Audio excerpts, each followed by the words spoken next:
আমার কম বয়সে যখন শুনতাম আমি, তোমায় ভুলছি না, ভুলবো না, 5 দিন পরে ভুলে যাবে, কিছু কিছু জিনিস সরে যায়। সেরকম আজকে আমি আছি, আমি কেমন আছি কেউ জিজ্ঞেস করতে পারে, কিছু ভালো কথা বলতে পারে, কিছু কটু কথা বলতে পারে। যখন আমি থাকবো না, তখন ভালো কথা কটু কথা কোনোটাই থাকবে না।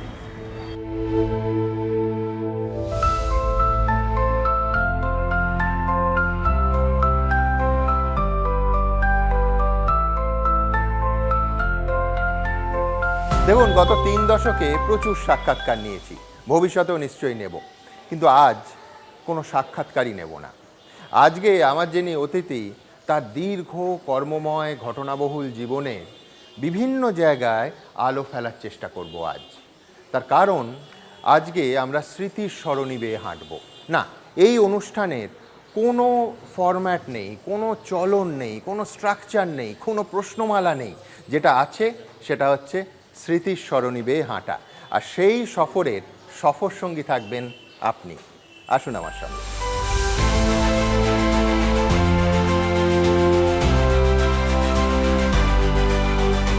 দেখুন, আমি আবার বলছি যে এটা আড্ডা, এর কোনো স্ট্রাকচার চলন নেই, প্রশ্নমালা নেই। আমরা শুধু বিমানদার জীবনের অসাধারণ কিছু মুহূর্ত, যেটা হয়তো সংবাদ মাধ্যমের ইতিহাসে বিভিন্ন পরতে পরতে রয়ে গেছে, গত 1 মাস ধরে আমি খুঁজে বার করেছি। আমি এই অনুষ্ঠানটা শুরু করব 1966 সালের কথা দিয়ে। হ্যাঁ, 1966। আমার জন্মের আগে বললে মানে একটুও বাড়িয়ে বলা তো হয়ই না, বরঞ্চ এইভাবে বলা ভালো যে আমার জন্মের 10 বছর আগে। সেই 1966 সালের 9ই ডিসেম্বর। 9ই ডিসেম্বর, তার কারণ রাত 12টা হয়ে গেছিল। প্রেসিডেন্সি কলেজের সামনে ভয়ঙ্কর ছাত্রবিক্ষোভ।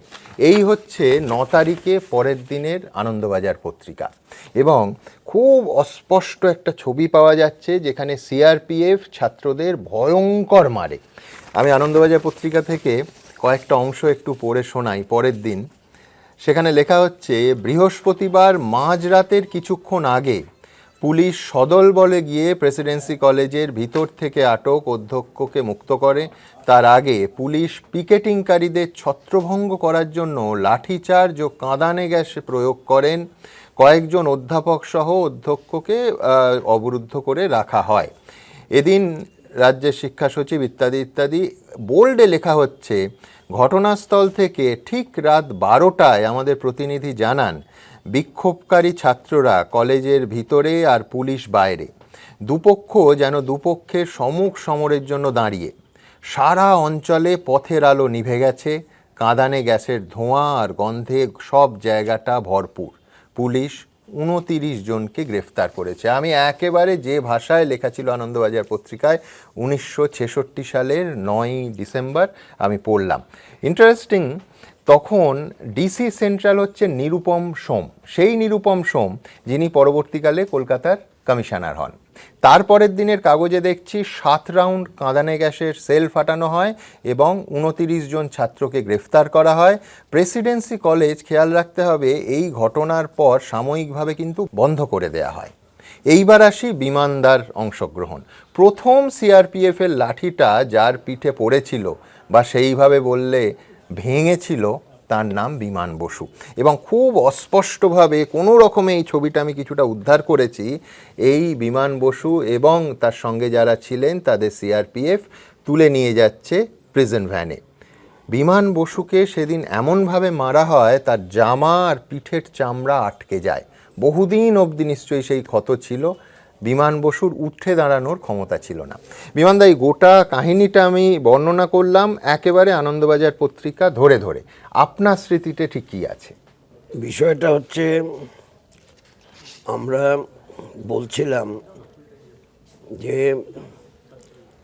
যাদের এক্সপেল করা হয়েছে উইদাউট শোয়িং এনি রিজন, সেটা ঠিক না। তখন ডক্টর সনদ বোস তিনি ছিলেন প্রিন্সিপাল। তখন ক্যালকাটা ইউনিভার্সিটির যে রুলস অ্যান্ড রেগুলেশন, তার মানে কনস্টিটিউশন বলা যেতে পারে, একদম সেখানে এখন ঠিক বলছি কি না মনে পড়ছে না, যে 16 নম্বর ধারার 14 নম্বর উপধারাতে লেখা ছিল, without showing any reason students cannot be expelled. এটারই জবাব চেয়েছিলাম। একদম। বিমানদা, এই আমি যে মারের অংশটা বললাম, এ তো ভয়ঙ্কর, মানে আপনি উঠে দাঁড়ানোর ক্ষমতা ছিল না, ওইভাবে মার। কতদিন লেগেছিল সেরে উঠতে? সেটা অনেক দিন লেগেছিল আমাকে। তখন আমাদের বাড়িতে লিফট ছিল না, আচ্ছা। পরে লিফট লেগেছে। তো আমাকে একজনের বডিলি লিফট করে তুলতে হয়েছে একতলা থেকে 3 তলায়। আচ্ছা। আমি হাঁটতে পারিনি। গায়ে তো নিশ্চয়ই বহু দিন দাগ ছিল, মানে ওইভাবে জামা না, দাগ মানে সাদা হয়ে গেছিল, চামড়ার জায়গাগুলো সাদা হয়ে গেছিল। তখন আমার এক বন্ধু, সে একটু কেতাদুরস্ত ছিল, মানে বিদেশে যাতায়াত বেশ ভালোই ছিল, ওদের পরিবারও ছিল বাইরে। তা আমাকে দেখতে এসছে, মানে কোনো পার্টির কোনো সম্পর্ক না, আমার সঙ্গে মানে ব্যক্তিগত সখ্যতা যাকে বলে। দেখতে এসে ও তো চোখ দিয়ে জল বেরিয়ে গেছে ওর। এরকমভাবে মারলো, মানে আমি কী করবো, মেরেছে। তবে বেঙ্গল পুলিশ মারেনি, মেরেছে সিআরপিএফ অন্ধ্রপ্রদেশ থেকে ছিল। অন্ধ্রপ্রদেশে, সেটাও আনন্দবাজার পত্রিকায় লেখা আছে। অন্ধ্রপ্রদেশ থেকে নিয়ে এসেছিল। অন্ধ্রপ্রদেশে সিআরপি বেশি ছিল সেই সময়তে। যাই হোক, তা এটা স্কিন কালারটা করবার জন্য তুমি কি সাহায্য করতে পারো? আমি শুনেছি প্যারিসের ম্যাক্সওয়াক্স লাগালে পর তাড়াতাড়ি স্কিন কালার হয়। এখন আমি জানি না সেটা এখানে পাওয়া যাবে কিনা, নিউ মার্কেটে পাওয়া যেতে পারে। তুমি বলেছো, তুমি পেয়ে যাবে। নিউ মার্কেটে পাওয়া যাক, আর লন্ডন থেকে আনা হোক বা প্যারিস থেকে আনা হোক। হ্যাঁ, সে 3 দিন পরে আমাকে এনে দেয়। আচ্ছা। একটা বড় একটা মানে ক্রিমের, তা ওটা লাগিয়ে আরামও পেতাম, সুদিং এফেক্ট, আর তাড়াতাড়ি স্কিন কালারটা হয়ে যায়। বেশ। আমার 2-1টা বড় লোকের ছেলে বন্ধু ছিল, মারা গেছে। তারা দেখে তো মানে অবাক হয়ে গেছে, কীরকম হলো, দেখতে এসেছিল আমাকে। পার্টির সঙ্গে কোনো সম্পর্ক না, মাই পার্সোনাল ফ্রেন্ড। একদম। তা আমি বললাম, হ্যাঁ রে, আমি শুনতে পাচ্ছি প্যারিসের ম্যাক্সওয়াক্স নাকি নর্মাল কালার করে দেয়, কোথায় পাওয়া যেতে পারে? নিউ মার্কেটে পাওয়া যাবে? তুমি বলেছো। আবার ওদের মধ্যে কেউ কেউ এরকম ভাষা বলতো, গুরু তুমি বলেছো, যেখান থেকে হোক প্যারিস থেকে নিয়ে আসবো। হ্যাঁ, নিয়ে এনে দিল আমাকে একটা বড় ম্যাক্সওয়াক্স এনে দিল, ক্রিম আর ক্রিম। আর সত্যিকারে সেটা লাগিয়ে স্কিন কালার হলো। এইখানটা আমি দেখতে পাচ্ছিলাম, এখানে চামড়া উঠে গেছে, বোটে উঠে গেছে সব। সিআরপি, অন্ধ্রের সিআরপি, ওরা হচ্ছে নাকি expert in beating or dispersing any demonstration. লেখা হচ্ছে যে 12:30টার সময় আমাদের প্রতিনিধি ওখানে থেকে এই রিপোর্ট করছেন, পাঁচিল টপকে ঢুকেছে সিআরপিএফ ছাত্রদের মারবে বলে। 29 জন অ্যারেস্ট আর 7 রাউন্ড কাঁদানে গ্যাস। ঠিক, মুহুর্মুহু কাঁদানে গ্যাস শব্দ পাচ্ছি। একদম। ধীরে ধীরে দাগ তো মিলিয়ে যায়, কিন্তু কথা হলো যে একেবারে একজন বিমান বসুর মতো রাজনৈতিক ব্যক্তিত্বের এত দশকের অভিজ্ঞতা, আমি পরবর্তী পর্যায়ে যেটা করব সেটা হচ্ছে বেশ কিছু ছবি আনন্দবাজার আর্কাইভ থেকে জোগাড় করে দিয়েছেন সুজিতবাবু, সুজিত কুমার ঘোষ।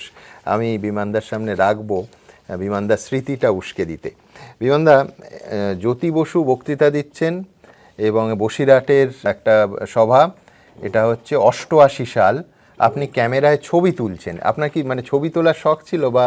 তো ভীষণ ছিল। আচ্ছা। আমি একটা ক্যামেরা কিনেছিলাম। আচ্ছা।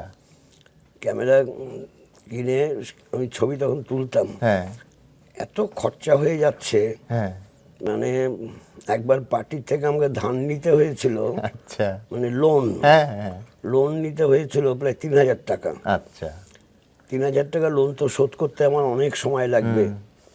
তারপরে আমি একজনকে দিয়ে দিলাম আচ্ছা। এই খরচার হাত থেকে বাঁচবার জন্য, আর কিচ্ছু না। আর এই যে প্রিন্ট করাতেন সেই ছবিগুলো আছে নাকি সেগুলো কাউকে না কাউকে দিয়ে না দিয়েছেন? না, সেটা অন্যেরা প্রিন্ট করার জন্য দিয়ে দিতাম। হ্যাঁ কার কাছে আছে আমি জানি না। আমি ছবি রাখি না। আচ্ছা আমি ছবি রাখি না দেখে হ্যাঁ বলতাম নিয়ে নাও তোমরা, হ্যাঁ তোমরা নিয়ে যারা তুলবে ওই একদম। ওটা আগে তো এখনকার সিস্টেম নয়, ডিজিটাল। না না না না তখন সেই সে ওয়াশ ডাস্টরুম করতে থেকে হতো, প্রিন্ট করা হ্যাঁ। একদম সে হাইপো টাইপো লাগাতে হয় এই একদম সমস্ত। একদম 4K এই পুরোটা আপনার ডিজিটালে এইভাবে ইয়ে হচ্ছে।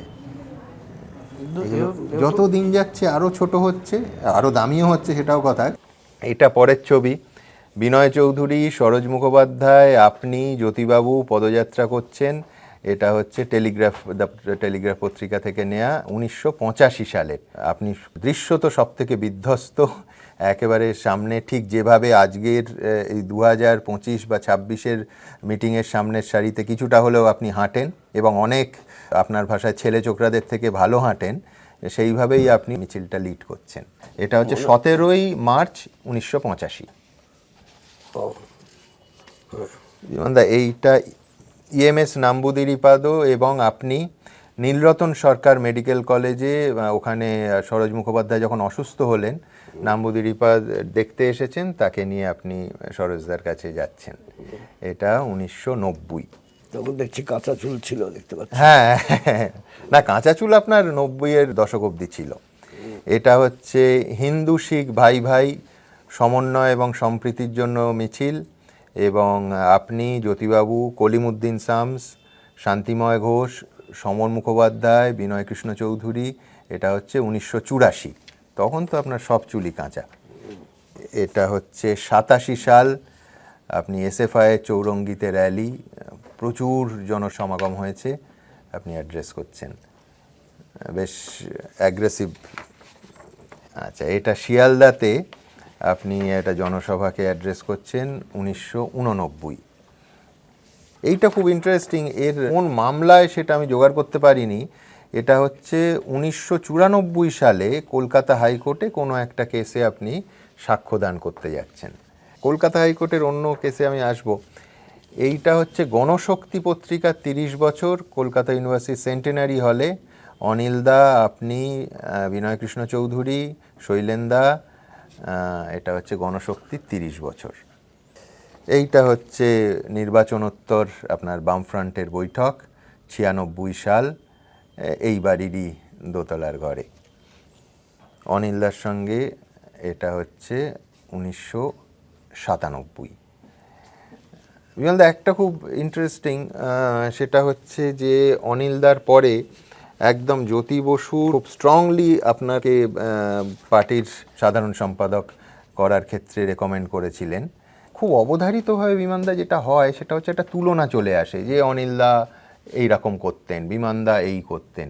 তারপরে পার্টির নানা মহল থেকে যদি এরকম মানে সমালোচনা হয় যে সিঙ্গুর নন্দীগ্রাম বিমানদা সামলাতে পারেননি, অনিলদা থাকলে সামলে দিতেন, এই রকম সমালোচনা কখনো আপনাকে শুনতে হয়েছে?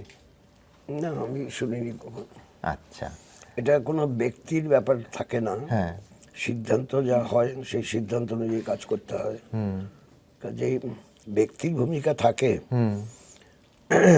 থাকে না একেবারে নয়, কিন্তু সমষ্টিগত সিদ্ধান্ত হলে পর তখন সেটাকেই মান্য করতে হয়। দুজন আলাদা মানুষের তাদের তো স্টাইল অফ ফাংশনিংটা আলাদা হবে, এটাই তো স্বাভাবিক। দ্য স্টাইল অফ ফাংশন আলাদা হতে, পারসেপশন আলাদা হতে পারে, কিন্তু যখন কমিউনিস্ট পার্টি যৌথ সিদ্ধান্তের দ্বারা পরিচালিত হয়, ন্যাচারালি যেটা কালেকটিভ ডিসিশন হবে, একদম that is to be followed. তাহলে কমিউনিস্ট পার্টি থাকে না। একটা খুব ইন্টারেস্টিং বুদ্ধবাবুর একটা মন্তব্য আমার মনে আছে যে বিমানদা একেবারে দরাজ সার্টিফিকেট। এই পরের ছবিতে 1997 সালে অনিলদা, আপনি এবং বুদ্ধবাবু মহাজাতি সদনে, এটা হচ্ছে একটা অনুষ্ঠানে তিনজন একসঙ্গে একটা বই দেখছেন। কোনো বই উদ্বোধন হয়েছিল বোধহয়। হ্যাঁ, এই না, বই প্রাইজ আচ্ছা, দেওয়া হয়েছিল, প্রাইজ দেওয়া, হ্যাঁ, প্রাইজ দেওয়া হয়েছিল। এইটা খুব ইন্টারেস্টিং একটা ছবি। এটা হচ্ছে নেতাজি ইন্ডোর স্টেডিয়ামে জ্যোতি বসু গেছেন, সেখানে প্রশান্ত সুর এবং জ্যোতি বসু আপনি রক্ত দিচ্ছেন, 1988 সাল। হ্যাঁ, সব কটা মাথার চুল আপনার কালো। এই রক্তদান তো আপনি নিয়মিত বোধহয় বছরে 3-4 বার দিতেন। বছরে 4 বার দিতাম, হ্যাঁ, তারপর বয়স বাড়ার পরেতে বছরে 3 বার দিতাম। আচ্ছা, তারপর যে বয়স পর্যন্ত রক্ত দেওয়া যায়, হ্যাঁ। তখনকার যা আইন ছিল, হ্যাঁ, হ্যাঁ, হ্যাঁ, 7 বছর, হ্যাঁ, কোনো কোনো সময় 7 বছর এসে যাচ্ছে, হ্যাঁ। 4 বারও দিয়ে দিয়েছি। আচ্ছা, তারপরেতে হ্যাঁ, 61 যখন হলো, তখন বলতাম যে, হাত জোর করে বলতাম যে আমি মিথ্যে কথা বলছি, কিন্তু লিখতে হবে সেটাই। সেটা হচ্ছে যে আমার বয়স 60, আচ্ছা, 61 হয়ে গেছে। হ্যাঁ, তো আমি এবার 2 বার দেব। হ্যাঁ, পরের বার আবার যখন গেছি আমার 62, আমি 2 বার দেব। কাজে কিছু আপত্তি করবে না, ডাক্তারবাবু আপত্তি করবেন না, হাত জোর করেই বলতাম। এবং তারপর 65 পর্যন্ত আমি 2 বার দিয়েছি। 65 পর্যন্ত দাবি করেছিলাম, পৃথিবীর সব দেশে আছে 65। জাপান আমাদের ক্লাইমেট, ইউরোপিয়ান ক্লাইমেট নয়, জাপান আমাদের ক্লাইমেট, আর একটা অংশ আছে আমাদের ক্লাইমেট নয়, ইউরোপিয়ান ক্লাইমেট, একদম। আতামি বিয়ন। একদম, সেটা কেন আমাদের ওখানে তখন 65 ছিল, ওরা এখন 70 করেছে। হ্যাঁ, তা পরে যখন 66 হলো, হ্যাঁ, তখন একবার দিলাম আর বন্ধ করতে হলো। হ্যাঁ, এক ডাক্তারবাবু আমাকে জড়িয়ে ধরে, হ্যাঁ। উনি এসছিলেন, হ্যাঁ। গেস্ট, হ্যাঁ, মারা গেছেন, জড়িয়ে ধরে বললে, বিমান আমি আর দেবো না তোমাকে রক্ত দিতে, আমি এই জন্য এসছি, হ্যাঁ, তুমি এখনো রক্ত দিয়ে যাচ্ছ, তোমার তো 67 বছর বয়স হলো, এখনো রক্ত দিচ্ছ, পারবে না, আমায় কথা দাও। এমন করলেন, রক্ত দেওয়া বন্ধ করতে হলো। আচ্ছা। তিনি আমাকে খুব স্নেহ করতেন, ভালোবাসতেন তিনি। তিনি চিকিৎসক হিসেবে এই দিক থেকে দেখছেন যে যদি শরীর দুর্বল হয়ে যায়, না, 67 বছরে রক্ত দিচ্ছে। হাড়গুলো দুবলা হয়ে যাবে। তিনি একটা কথা বলেছিলেন, তুমি বুঝতে পারছো না, তোমার বোনগুলো কিন্তু উইক হবে, এখন রক্ত দেওয়া ঠিক না। এগুলো তো সব সিস্টেমটা এইভাবেই করা হয়েছে।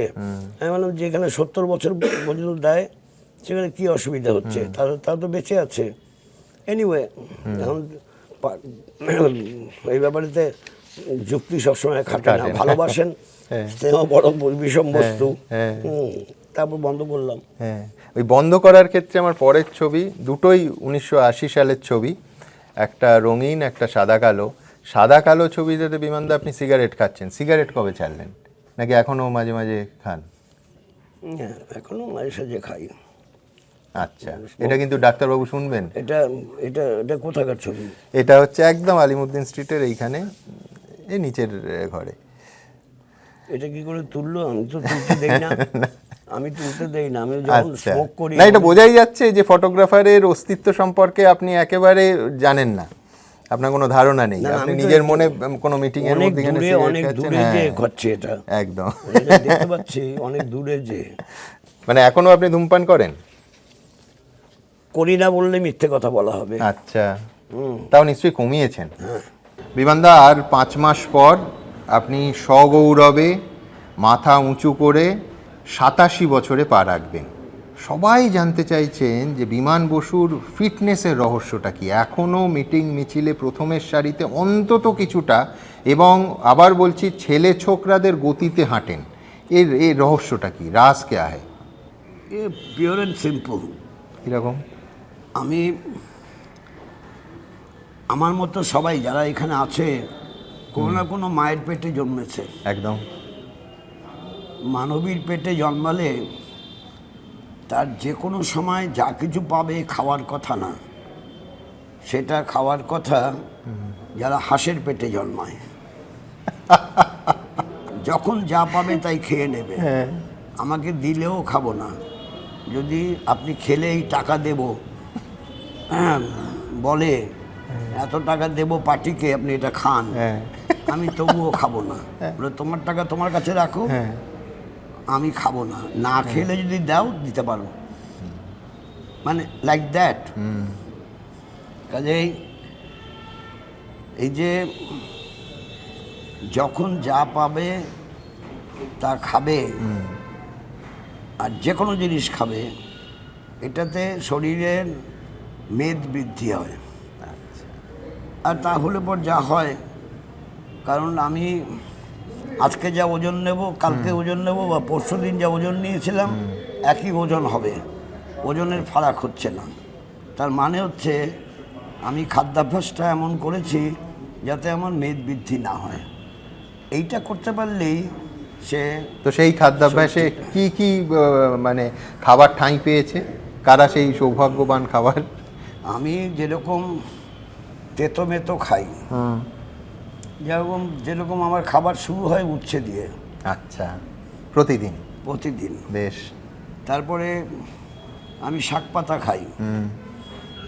এখনকার সময় ডালের শাকগুলো পাওয়া যায়, নানান ডালের শাক, একদম সেটা খাই। নটি শাকও খাই, এখন হিঞ্চে শাকও খাই, কলমি শাকও খাই। ফলে 7 দিনে এরকম এক একটা শাক হয়ে যাচ্ছে। তারপর ডাল খাই, ডালটা বেশিরভাগ সময় চুমুক দিয়ে খেয়ে নিই। আচ্ছা। কারণ আমি 2খানা রুটি খাই। হ্যাঁ। আমার বরাদ্দ 2খানা, কখনো 3খানা হবে না। যদি খুব ছোট রুটি হয়, হালকা রুটি হয়, তাহলে 3খানা। আচ্ছা। এখন তারপর একটু সবজি খাই, একটা ছোট পোনা মাছ খাই। আচ্ছা। ব্যাস, হ্যাঁ। হয়ে গেল। অথবা ট্যাংরা মাছ, ছোট ট্যাংরা মাছ 3টে খেলাম, 2টো খেলাম, হ্যাঁ। ব্যাস হয়ে গেল। ডিম মাংস কোনোটা খান না? আমি ডিমও খাই না, মাংসও খাই না। আচ্ছা। সেটা আমি বলবো না কাউকে যে ডিম মাংস না খেতে হবে, আমি বলবো না। আমার এখন আর এই বয়সে ডিম মাংস খাওয়ার কোনো প্রয়োজন নেই, এটা আমি বুঝি। কিন্তু বিমানদা, মাছের ঝোল খান কি করে? ভাত তো ছেড়ে দিয়েছেন। না, মাছের ঝোল খাই না, মাছটা আচ্ছা। ভেজে খাই। আচ্ছা, মাছটা ভেজে খাই। মানে নো কার্ব? রুটি খাই। হ্যাঁ। রুটি খাই, ভাত খাই না। আচ্ছা, এটা কত বছর? আমি ভাত তো খেতাম দুপুরবেলা, হ্যাঁ। বিকেলবেলা রুটি খেতাম, হ্যাঁ। মানে রাত্রিবেলা রুটি খেতাম। হ্যাঁ। 90 সালে হ্যাঁ। আমি লাঞ্চটা অফ করে দিই, আচ্ছা। তাহলে ভাত খাওয়া বন্ধ হয়ে হ্যাঁ। গেল। হ্যাঁ। তখন রাত্রিবেলা ভাত খেতাম, হ্যাঁ। তাও 3টে বছর, সেটা 93 পর্যন্ত। আচ্ছা। না, মায়ের জন্য। মা আমাকে বলছিলেন যে দেখ, তুই একেবারে ভাতটা ছেড়ে দিস না। আমি বলেছিলাম, দেখো মা, তোমায় কথা দিচ্ছি, তুমি যতদিন আছো ততদিন আমি ভাত খাবো। আচ্ছা। তুমি যখন থাকবে না, তখন আমি খেলাম কি খেলাম না তুমি তো জানলে না। 93 পর্যন্ত খেয়েছি, হ্যাঁ। রাত্রিবেলা ভাত খেয়েছি। হ্যাঁ। 93 মা মারা গেছেন, ভাত খাওয়া ছেড়ে দিয়েছি, ব্যাস হয়ে গেছে। মার কথাও রেখেছি একদম, আর আমারটাও রইল। হ্যাঁ। এটা সোমনাথ বাবুর সঙ্গে কে নেই এই ছবিতে? জ্যোতিবাবু, সোমনাথ বাবু, শৈলেন্দা, আপনি, অনিলদা, সবাই। এটা হচ্ছে গণশক্তি পত্রিকার আয়োজনে একটা জনসভায়। সোমনাথ বাবুর ক্ষেত্রে তো আপনার দৃঢ় মত ছিল যে ওনাকে পার্টিতে ফিরিয়ে নেওয়া উচিত, এবং উনিও মানে সারা জীবন, ওনার তো শেষ 3টে বড় ইন্টারভিউ দিল্লি বা কলকাতায় আমার নেয়া, পার্টি সম্পর্কে কিন্তু ওনার দুর্বলতা আমৃত্যু ছিল। মানে দুর্বলতা শুধু বলবো না, মানে খুব, মানে একটা হয়তো অভিমানের জায়গাও, কিন্তু উনি নিজেকে পার্টির অংশই মনে করতেন। হ্যাঁ, পার্টির বাইরে আর যাননি কখনো। না। আচ্ছা, আপনি এখনো অবচেতনে কখনো আমার পার্টি ভাবেন না? ভাবেন তো? বলে ফেলেন কখনো আমার পার্টি? হয়তো বলে ফেলেছি কখনো। তবে আমি তো অন্তত আমি খবর রাখতাম আমার অনেক কমরেডদের, যারা আমি জানি না কমরেড বললে যে আপত্তি হবে কিনা, আমি খবর নিতাম কেমন চলছে, নির্বাচন প্রচার কেমন চলছে। অবশ্য আমি কিছু করতে পারিনি তাদের হয়ে, একটু বোধহয় মানসিক একটু জোর দেওয়ার চেষ্টা করছি, ভালো করে লড়ুন, ঠিক আছে। আমি অস্বীকার করছি না, তাই মিথ্যাটা বলা হবে। তবে হ্যাঁ, কমরেড বলে ফেলি, কমরেডও বলি, লিখিও ফেলি। ভাবি যে আবার তারা কিছু না মনে করেন। আবার যদি কেউ আপনাকে মনে করিয়ে দেয় যে আপনাকে পার্টি থেকে বহিষ্কার করা হয়েছে, আপনি আর পার্টির নন? হ্যাঁ, এখনো সেই পর্যায়ে পৌঁছায়নি। এখন রিসেন্টলি কালকে যা বলেছে সেটা ছাড়া, কালকে ঠিক সঠিকভাবে আমায় মনে করিয়ে দিয়েছে, তুমি কে হে আমার পার্টি সম্বন্ধে বলতে এসছো।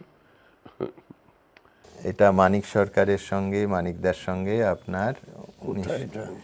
এটা হচ্ছে একটা কর্মসংস্থান বাড়ানোর দাবিতে একটা র্যালি 1998 সালে বামফ্রন্টের ডাকে। এটা জ্যোতিবাবুর সঙ্গে শ্যামলদা এটা আছেন। এটা হচ্ছে দ্রব্যমূল্য বৃদ্ধি হচ্ছে কেন্দ্র সরকারের দায়িত্বজ্ঞানহীনতায়, তার একটা বৈঠক, এবং তারপর প্রেস কনফারেন্সের আগে আপনি, শ্যামলদা, জ্যোতিবাবু, নিখিল দাস আছে। হ্যাঁ নিখিলদা আছে। এটা হচ্ছে 1990 সাল। এইটা হচ্ছে বাসু বপুন্নাই যখন মারা গেলেন তখন অনিলদা, শৈলেনদা, আপনি, জ্যোতিবাবু, নরেন ঘোষ, বুদ্ধবাবু। এটা হচ্ছে 1992। এই ছবিটা খুব পছন্দের আমার। এটা হচ্ছে 83 সালের ছবি। এটা হচ্ছে প্রমোদ দাশগুপ্ত বোধহয় মারা যাওয়ার সেই সময়কার।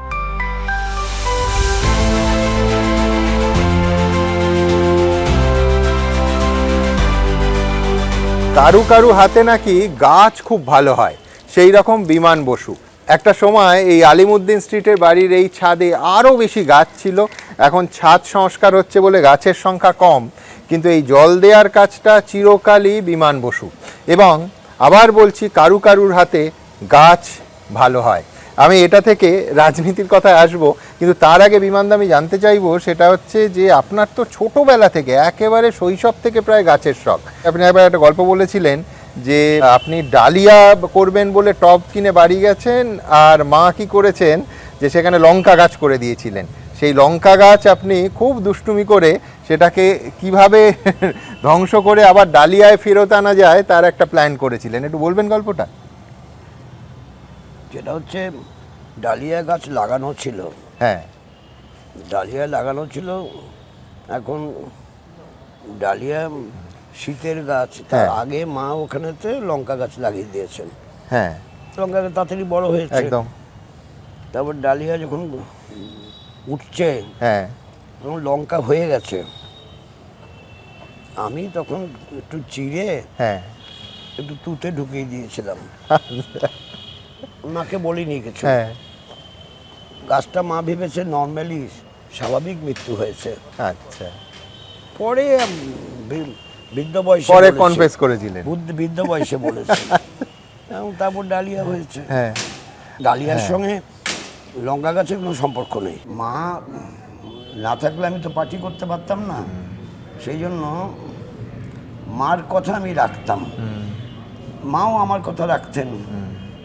আমি বলতাম, দেখো ফিস দিতে পারছে না কলেজের সময়তে, অমুকে ফিস দিতে পারছে না, তমুকে ফিস দিতে পারছে না, তোমাকে অন্তত যে 500 টাকা তুমি জিতেছো, পাস বই ছিল পোস্ট অফিসে, ওই 500 টাকাটা দিয়ে দাও আমাকে, দরকার হলে আরও কিছু নেব। 500 টাকা নিয়েছি, পরে আরও 100 টাকা নিয়েছি, 600 টাকা যারা ফিস দিতে পারছে না ফিজের জন্য টাকাটা দিয়েছি। হ্যাঁ, টাকার জন্য পরীক্ষা দেবে না, দিতে পারবেন, এটা হবে কি করে? আর বলেছে আমাকে এরকম হয়েছে, মা সেসব সাহায্য করেছেন। এমনকি পার্টির থেকে আমাকে যা পয়সা দেয় সেই পয়সাতে আমি খাওয়া দাওয়া সব কিছু করি, কিন্তু এক্সট্রা খরচ হলে পরে মাঠ থেকে নিতাম। এক্সট্রা খরচ জন্য যেমন ট্যাক্সি ভাড়া দিতে হবে, মাঠ থেকে নিতাম।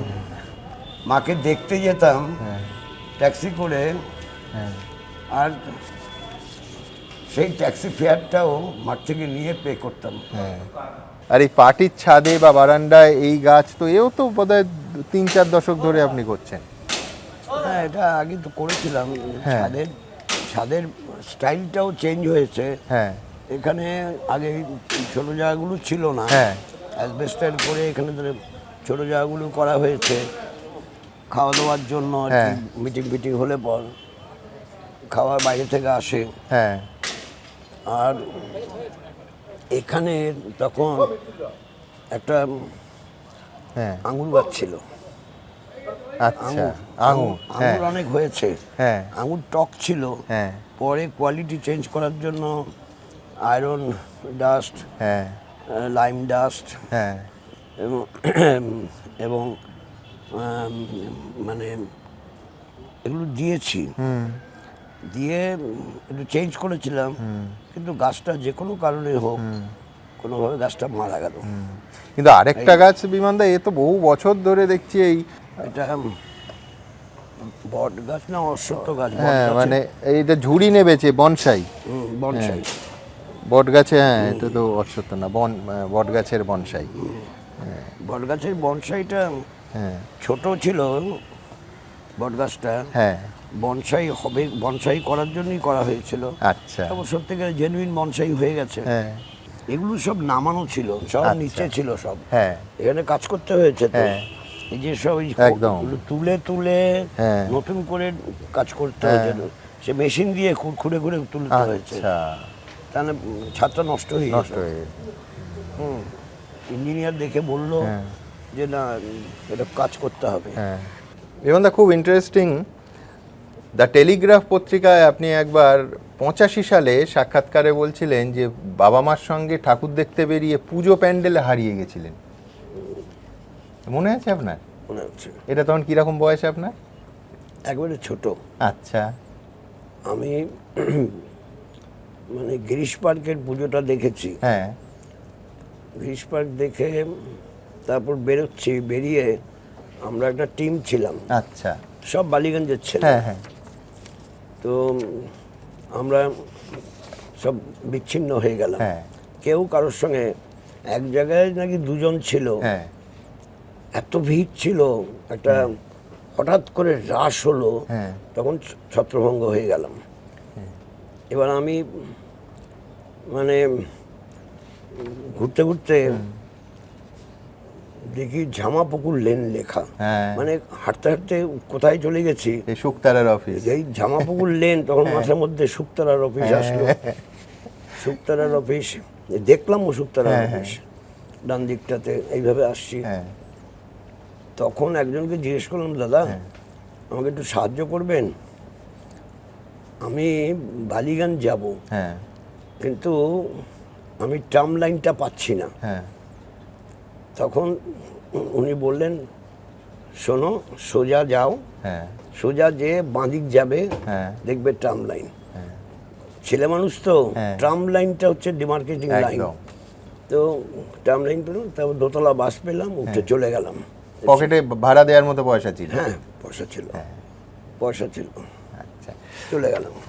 বিমানদা, এই সাক্ষাৎকার এটা আনন্দবাজার পত্রিকায় আপনি দিয়েছিলেন 1991 সালে, যে পশ্চিমবঙ্গে তৃতীয় শক্তির আসার কোনো সম্ভাবনা নেই। তাতে খুব ইন্টারেস্টিংলি কয়েকটা ফাইন্ডিংস আছে। এক হচ্ছে, আপনি বলছেন বাংলার মানুষ সাম্প্রদায়িক সম্প্রীতিতে বিশ্বাসী, তারা হয় কংগ্রেসকে নয়তো বামফ্রন্টকে ভোট দেবেন, মন্দির ইস্যু তাদের বিভক্ত করতে পারবে না। আজকের পশ্চিমবঙ্গের দিকে তাকিয়ে কি অন্যরকম মনে হয়, যে মানুষ পাল্টেছে মনে হয়? সামগ্রিকভাবে হ্যাঁ, যে প্রচার যন্ত্র এবং কার্যকলাপ হিন্দুত্ববাদীদের, তার ফলে তারা যে নীরবে নিভৃতে কাজ করে, এটা গণ আন্দোলনের সঙ্গে সম্পর্কযুক্ত অনেকেই উপলব্ধি করে না। শুধু রাষ্ট্রীয় স্বয়ংসেবক সংঘ না, তাদের দ্বারা পরিচালিত যে ছোট ছোট স্কুলগুলো চলে, অসংখ্য স্কুল, বিভিন্ন জেলায় অসংখ্য স্কুল আছে, তার মাধ্যমে তারা যে গেট টুগেদার করে, কোথাও বছরে 3 বার গেট টুগেদার করে, 2 বার তো সব জায়গায় করে, হয়তো কম্পালসারি 2 বার করতে হয়, কেউ কেউ 4 বারও করে বছরে। গেট টুগেদার করে, তাদের বাবা মার সঙ্গে কথাবার্তা বলে। কি কথাবার্তা বলে সেই সম্পর্কে তো ফার্স্ট হ্যান্ড নলেজ আমার নেই, কিন্তু আমি শুনেছি। তো তাতে পরিবেশের কিছুটা পরিবর্তন হয়েছে।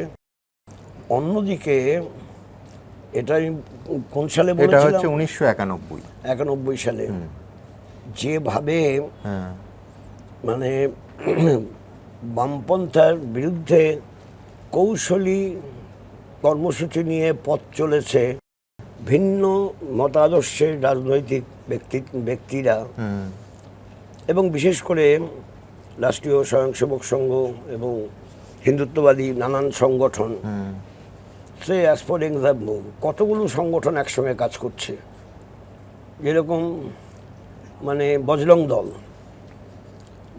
দল তো একটা পুরো ফিল্ম নামিয়ে দিল। মানে আমি অংশ তো দেখেছি, তখন বুঝতে পারলাম এটা ফিল্মের মধ্যেই বজরং দলের কারবারটা ফিল্মের মধ্যে পুরোটা কিন্তু আছে। ধরুন এরা মানুষের কাছে পৌঁছানোর সুযোগটা পাচ্ছে, তার কারণ কোথাও নিশ্চয়ই অন্য দলগুলোর নিবিড় অনুশীলনের বা মানুষের সঙ্গে নিবিড়ভাবে মেশা, বিশেষ করে সেই পিছিয়ে পড়া জেলাগুলো যেখানে আপনি ব্যক্তিগতভাবে বামফ্রন্ট চেয়ারম্যান হিসেবে বা পার্টির নেতা হিসেবে, রাজ্য সম্পাদক হিসেবে একেবারে ধরে ধরে কাজ করতেন, আপনার বাঁকুড়া বলুন, পুরুলিয়া বলুন, সেখানে তারা এই সুযোগটা, আপনি যে আরএসএস পরিচালিত স্কুলগুলোর কথা বলছেন, সেখানে তো শিক্ষার আলো সেইভাবে পৌঁছে দেওয়া যায়নি বলেই স্কুলগুলোর রমরমা। না, শিক্ষার আলো কিন্তু পৌঁছে দেওয়া গেছে, পৌঁছে দেওয়া যায়নি তা না। ওদের স্কুলগুলোতে যে ব্যাপক ছাত্রছাত্রীরা আছে তা না। আচ্ছা, তবে যেরকম এক জায়গায় শুনলাম একটা স্কুল করেছে, একটা গেস্ট হাউসের মতো একটা বাড়ি আছে, সেই বাড়িতে স্কুলটা করে তখন জায়গা খুঁজে বেড়াচ্ছে, আমি জেলার নামটা বলছি না, জায়গা খুঁজে বেড়াচ্ছে, তারপর জমি কিনে বাড়ি করে সেখানে স্কুলটা নিয়ে গেছে। এই যে একটা টেনাসিয়াসলি একটা বিষয়কে ফুলফিল করবে, এইটা অভাব। অন্যদিক থেকে আন্দোলনের সঙ্গে সম্পর্কযুক্ত যারা বামপন্থী আন্দোলন, তারা এটাকে কখনোই মানে বিশেষ গুরুত্ব দিয়ে দেখে না। এই অবহেলা, আপনি বলছেন ওইখানে গ্যাপটা তৈরি হচ্ছে। হ্যাঁ, ওখানেই গ্যাপটা তৈরি হচ্ছে। বিমানদা, বামপন্থায় আমি ওই গাছে জল দেয়া প্রসঙ্গে বলবো, রাজনীতির কথায় যদি আসি, যে এই মুহূর্তে তো জলের অভাব নেই, ডেডিকেটেড কর্মী সমর্থক তারও অভাব নেই, কিন্তু বামপন্থীদের গাছটা আর বড় হচ্ছে না কেন, স্কোর হচ্ছে না কেন, কেন বিধানসভায় বা লোকসভায় শূন্যতে বামপন্থীরা আটকে গেলেন? আপনার কি মনে হয়? না হয় বারান্তরে বলা যাবে, এখনই এই ব্যাপারেতে চূড়ান্ত মন্তব্যে যাওয়া ঠিক না। হ্যাঁ, শূন্য সবসময় শূন্য থাকে না। এই যে সামনের বিধানসভা, এটায় কি আপনারা আশা করছেন যে কয়েকটা আসন বাড়বে, তুলনামূলকভাবে ফল ভালো হবে? শূন্য থাকবে না এটা বলতে পারি, শূন্য থাকবে না এটা বলতে পারি। কোথাও কি মেরুকরণের সমস্যা হচ্ছে, মানে একটা বাইনারি তৈরি হয়ে যাচ্ছে, যার ফলে বামপন্থীদের কাছে, অন্য ভাবনার কাছে, শুধু বামপন্থী কেন বলবো, কংগ্রেসের কাছেও সেই ভোট ব্যাংকও ক্রমশ ক্ষয়িষ্ণু ভোট ব্যাংকের চেহারা নিচ্ছে? সেটা খানিকটা প্ল্যান করে, যুক্তি পরামর্শ করে, এটা বললে ওটা, ওটা বললে এটা, এইভাবে একটা সাইকি তৈরি করার চেষ্টা করেছে, যেন আছেই দুই পক্ষ, দুই ফুলের হ্যাঁ, পক্ষ, হ্যাঁ, এক ফুলের পক্ষ। এটা খুব ক্যালকুলেটেড ফর্মে এটা শুরু করেছে আমাদের দেশে এবং রাজ্যে। যেরকম উড়িষ্যায়, সেখানেতে একটা নীরবে নিভিতে লোকজন আগে থেকে ফিক্স আপ করে নিয়ে চলে আসলো, এক ফুল, খুব প্ল্যান করেই করেছিল। মানে যেটাকে এই রাজ্যের ক্ষেত্রে আপনারা সেটিং বলছেন। হ্যাঁ, বটেই তো, বটেই। এটা না হলে পর এটা হয় নাকি? কখনো কখনো হয় না, কিছু এগোচ্ছে কখনো। এই যে ইডি 2020 সাল থেকে আজ পর্যন্ত কি হয়েছে? 20 সালের কেসটাই তো নিয়ে এখনো চলছে। তা কত বছর লাগে? সেটিং থাকলে তো মুশকিলে পড়ে সেই লোকগুলো যারা নাকি কাজগুলো করে, তারা মুশকিলে পড়ে যায়। কিন্তু বিমানদা সেটিং থাকলে তাহলে নির্বাচনের আগে এসে সেই সেটিং কি ভেঙে যায়? তা নির্বাচনের আগে এসে যে তদন্তগুলোর গতি বাড়ছে, এখানে তাহলে আপনার কি বিশ্লেষণ? যদি সেটিং থাকতো এখনো ঘুমিয়ে থাকতো? না না, এটা না হলে পর তো সেটিং আছে বোঝা যাবে কি করে?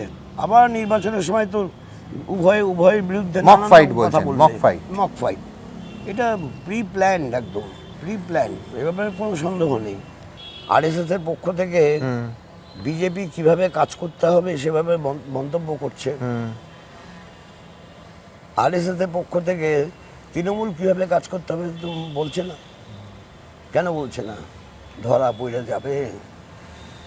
কারণ তৃণমূল দলটা তো গড়ে উঠেছে আরএসএস এর পরিকল্পনায়। The decision was taken in 1996 to form a new party under the leadership of Mamata Banerjee. কিন্তু 96-এ সিদ্ধান্ত করে রাষ্ট্রীয় স্বয়ংসেবক সংঘ কংগ্রেস পার্টিকে ভেঙে দুটো পার্টি করা হবে। আবার বিজেপি বলছে আপনাদের সঙ্গে সেটিং, এবং উদাহরণ দিচ্ছে সেই বৈঠকের কথা যে বৈঠকে আপনি উপস্থিত ছিলেন।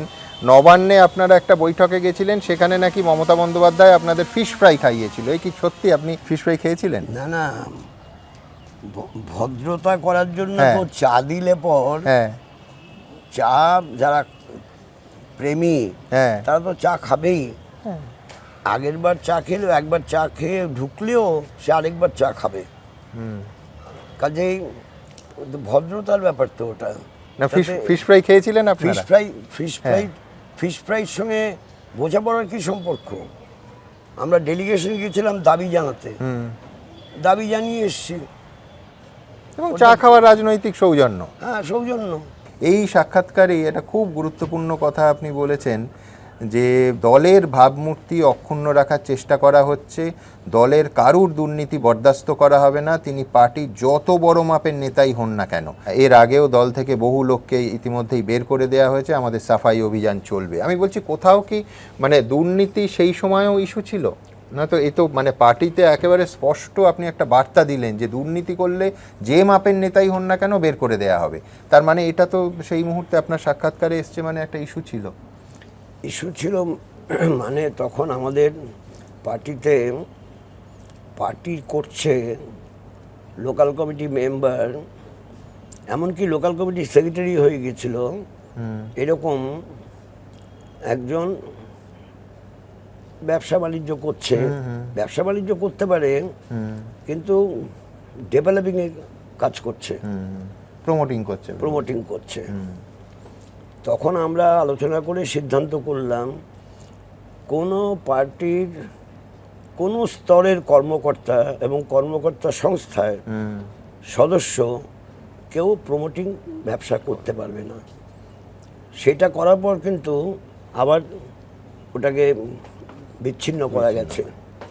অর্থাৎ পার্টি কমিটির সদস্য হয়েছি বলেই আমাকে পয়সা কামানোর জন্য সহজ পথ বেছে নিতে হবে এবং ডেভেলপিং করতে হবে।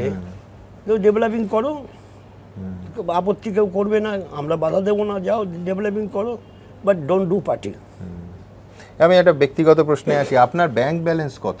মানে আপনি তো, আমি বলেছি যে যদি আত্মজীবনীর দুটো ভাগ হয়, প্রথম ভাগে আপনার আত্মজীবনীতে বিমান বসুর নাম হতে পারে সেই আত্মজীবনীর যে রান্নাঘরে 13টা বছর।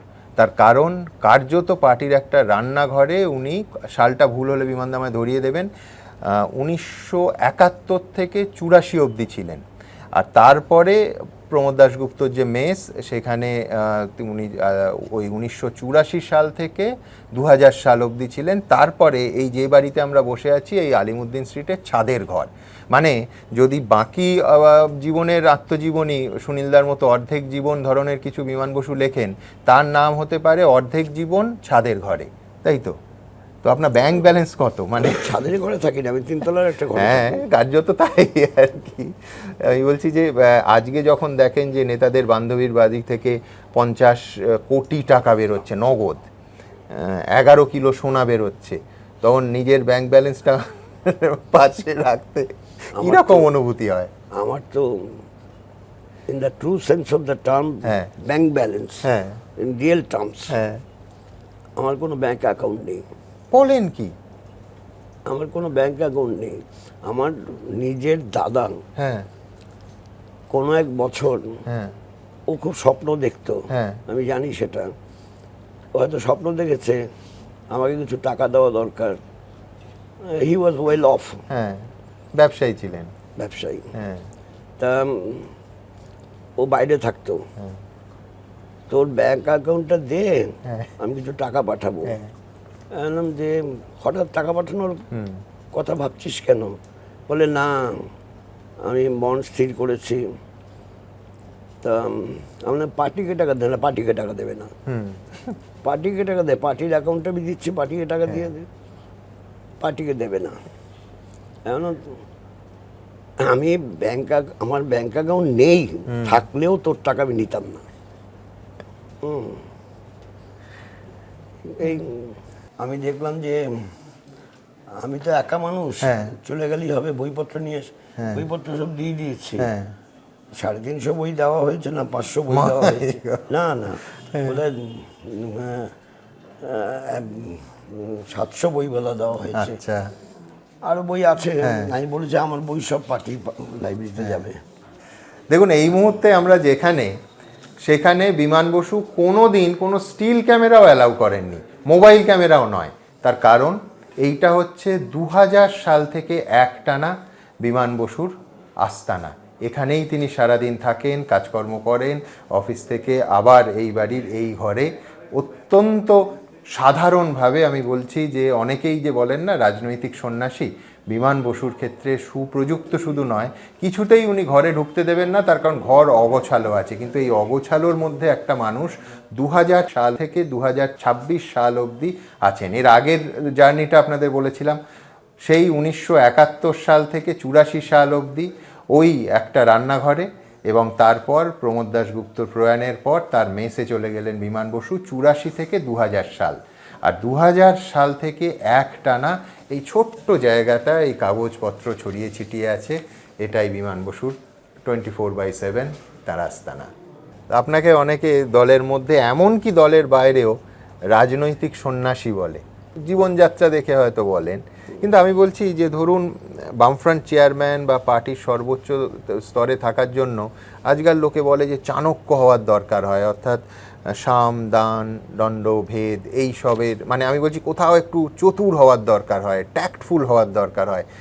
আপনার চরিত্রের সঙ্গে এইগুলো আবার যায় না। আপনার নিজের কখনো মনে হয়েছে যে আপনি বড় বেশি স্ট্রেট ফরওয়ার্ড পার্টি চালানোর পক্ষে, বা এই ট্যাক্টফুলনেস আপনার আসে না? আমি যেভাবে গড়ে উঠেছি সেভাবেই চলবো। হ্যাঁ। আমি কোনোদিন মানুষ ঠকাইনি, হ্যাঁ। মানুষকে মিথ্যে কথা বলিনি, এখনো বলি না। পার্টি সম্পর্কে বললে পরেতে তখন তাকে বলি এই কথা নিয়ে আমি আলোচনা করবো না। এই ন্যাচারালি আমি কিন্তু মাঝে মাঝে আপনি খুব রেগে যেতেন, আমার মনে আছে। হ্যাঁ, প্রেস কনফারেন্সে তখন অনিলদা আর আপনার যৌথ প্রেস কনফারেন্স, অনিলদা আপনাকে এক রিপোর্টারকে এমন বকাবকি করছেন, এইরকম হাত, আমরা টেবিলের নিচ থেকে দেখছি এইরকম হাত চেপে ধরেছেন যে থামো থামো থামো। আপনি মাঝে মাঝে কিন্তু খুব রেগেও যেতেন। নির্বাচন নিয়ে এখন আলোচনা করিনি।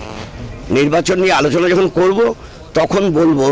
এখন সাংবাদিক বন্ধুরা যা খুশি লিখতে পারে, তাদের লেখার তো খোরাক চাই। তারা যা খুশি লিখতে পারে, মনের মাধুরী মিশিয়ে যা কিছু গল্প করতে পারে করুক।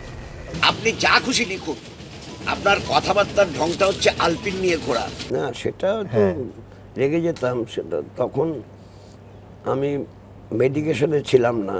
হ্যাঁ। আমার হাই প্রেশার, আচ্ছা, এবং মানে হাইপারটেনসিভ ছিল। হ্যাঁ। সেটা ডিটেকশন হওয়ার পর মেডিকেশনে ঠিক হয়ে গেছে। আচ্ছা।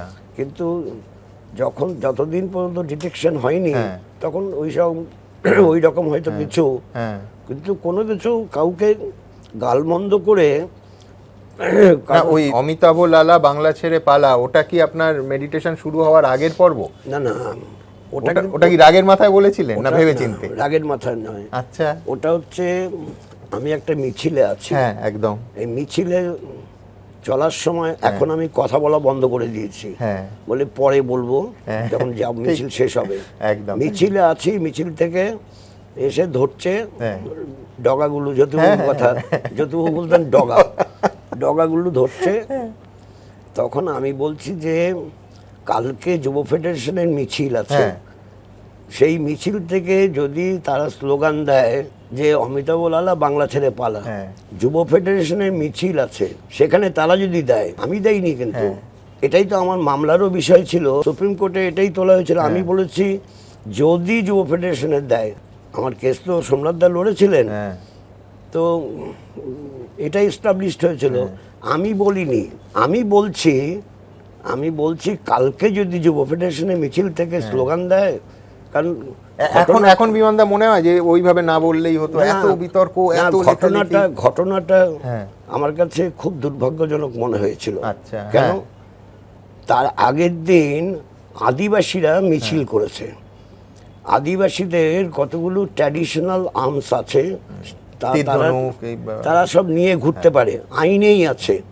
মানে ওরা বলে লোদলা, এই যেরকম কুরুলের মতো একটা থাকে, সেটা কাঁধে নিয়ে চলতে পারে, তীর ধনুক নিয়ে চলতে পারে। তা এখন ওরা কেন কলকাতায় আসবে? ওনার বক্তব্যটা তো ছিল ওরা কেন কলকাতায় এইভাবে আসবে, উনি জ্যামে আটকে গেছিলেন। তা কলকাতাটা কি আদিবাসীদের জন্য নয়? Calcutta is the capital of West Bengal, বেশ, তাতে আপনি রেগে গেছিলেন, ক্যাপিটাল অফ ইন্ডিয়া। কিন্তু মানে এই নিয়ে যা বিতর্ক আমি দেখছি যে কোনো ইন্টারনেটে এখনও বিমান বসু টাইপ করলে প্রথম যেটা আসে সেটা হচ্ছে দীর্ঘ পাতার পর পাতা, সমস্ত এমনকি সর্বভারতীয় দৈনিকেও, টেলিগ্রাফ সহ সব জায়গায় কাভারেজ হচ্ছে এইরকম, সপ্তাহের পর সপ্তাহ, মাসের পর মাস আপনার প্রতি মুহূর্তের আপডেট। এবং এমনকি আমি দেখছিলাম যে বহু বিশিষ্ট মানুষ, অমিত চৌধুরী লেখক, সুকান্ত চৌধুরী অধ্যাপক, জয় গোস্বামী, নবনীতা দেবসেন, ডাক্তার কুণাল সরকার, ভিক্টর বন্দ্যোপাধ্যায়, এরা সবাই আপনার শাস্তি দাবি করছেন এবং বলছেন আপনি আদালত অবমাননা করেছেন। মানে আমি এই জন্য বলছি বিমানদা যে এটা নিয়ে কিন্তু একটা প্রবল ঝড়ঝাপটা হয়েছিল, এমনকি কোনো একটি কোর্টের আপনার শাস্তি বিধানও করেছিল। তো এইটা পরবর্তী সময় মনে হয়েছিল যে করেছিল, এখানে করেছিল, তারপর আপনি একদম স্টে পেয়েছিলেন, সুপ্রিম কোর্টে চলে যাই, মনে আছে। কিন্তু আমি ভিকটিম হয়ে গেছি। অনেক সময় কার্যকারণ সম্পর্কে কেউ ভিকটিম হয়ে যায়, আমি ভিকটিম হয়ে গেছি। I could not establish that mister লালা, অমিতাভ লালা, উনি তো সিউড়ির লোক, বীরভূমের লোক। সিউড়িতে সার্কিট হাউসের পাশেই রাস্তার উপরেতে কোনাকুনি জায়গাতে ওনার বাড়িটা। আচ্ছা। তা আমি তো ওখানে বিক্ষোভ দেখানোর কথা বলতে পারতাম, আমি তো ওনার বাড়ি চিনি। আপনি বলছেন ব্যক্তিগতভাবে আমি জাজকে আক্রমণ করিনি? না, করিনি, মোটেই না। আমি বলতে পারতাম যে ওখানে বিক্ষোভ দেখাও, ওখানে বিক্ষোভ দেখানো খুব কঠিন কিছু ব্যাপার না। সামনেই একটা রাস্তার উপর বাজার বসে, তো ওনার বাড়ির জায়গাটা ছেড়ে দিয়ে আর কি। তা উনি কোন প্রেক্ষিতে উনি বললেন সেই বিষয়টা আসলো না। আদিবাসীদের জমায়েতে ওনার পথে আটকে গিয়েছিলেন, জ্যামে পড়ে গিয়েছিলেন, সেই জন্য ওরা কেন আসবে সেটা বেরিয়েছে কাগজে। কিন্তু আপনার বামফ্রন্টেরও সবাইকে আপনি পাশে পাননি। আমি যেহেতু খুব নিবিড় অনুশীলন করেছি আপনার প্রত্যেকটা ঘটনা নিয়ে, সিপিআইয়ের মঞ্জু কুমার মজুমদার, তারপরে ফরওয়ার্ড ব্লকের বহু নেতাও বলেছিলেন যে বিমানদা এটা না বললেই পারতেন। বামফ্রন্টেও এটা নিয়ে কিন্তু একটা সমালোচনা ছিল। কিন্তু যেটা আমি কোন প্রেক্ষিতে বলেছি এটা মিস হয়ে গেল। মিসিং লিঙ্ক হচ্ছে এটা যে আদিবাসীদের জমায়েতকে ঘিরে উনি বলেছেন আদিবাসীরা কি মানুষ না? Since they are tribal, they are not human being, they can't come to city Kolkata to place the demand or shout slogan. Obviously they have got the legitimate right, as we do that. অনুপদা বিভিন্ন সময় আপনার নানা cartoon এঁকেছে, এটাকে একটা আমি frame বন্দি করে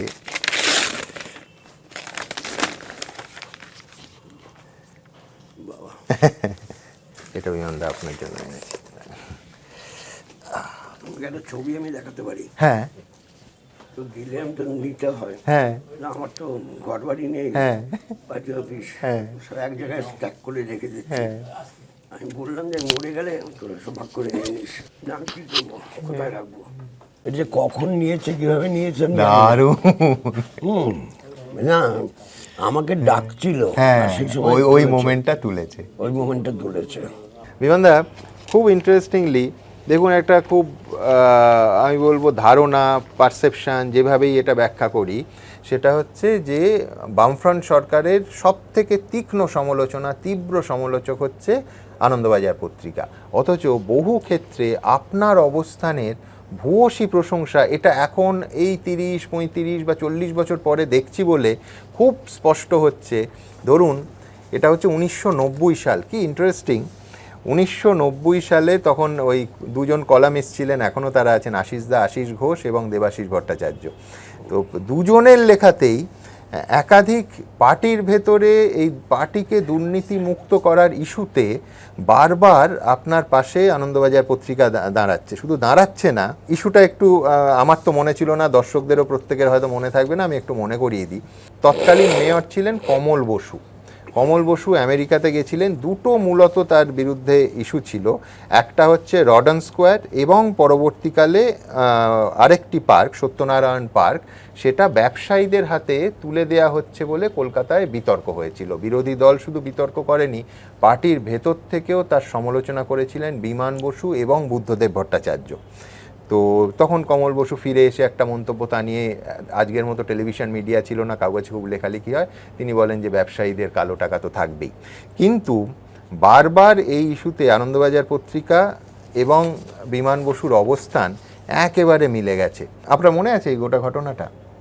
মনে আছে। আচ্ছা, তারপরে বোধহয় আপনি আর বিতর্কটাকে বাড়াননি, কিন্তু পরের নির্বাচনে আর কমল বসুকে মেয়র হিসেবে প্রজেক্ট করে আর তাকে মেয়র করা হয়নি। সেটা কি আপনাদের ভেতর থেকে প্রতিবাদ? তার কোনো প্রভাব তার সেক্ষেত্রে ছিল না। আচ্ছা, হ্যাঁ। উনি নিজেও দাঁড়াতে চাননি আর।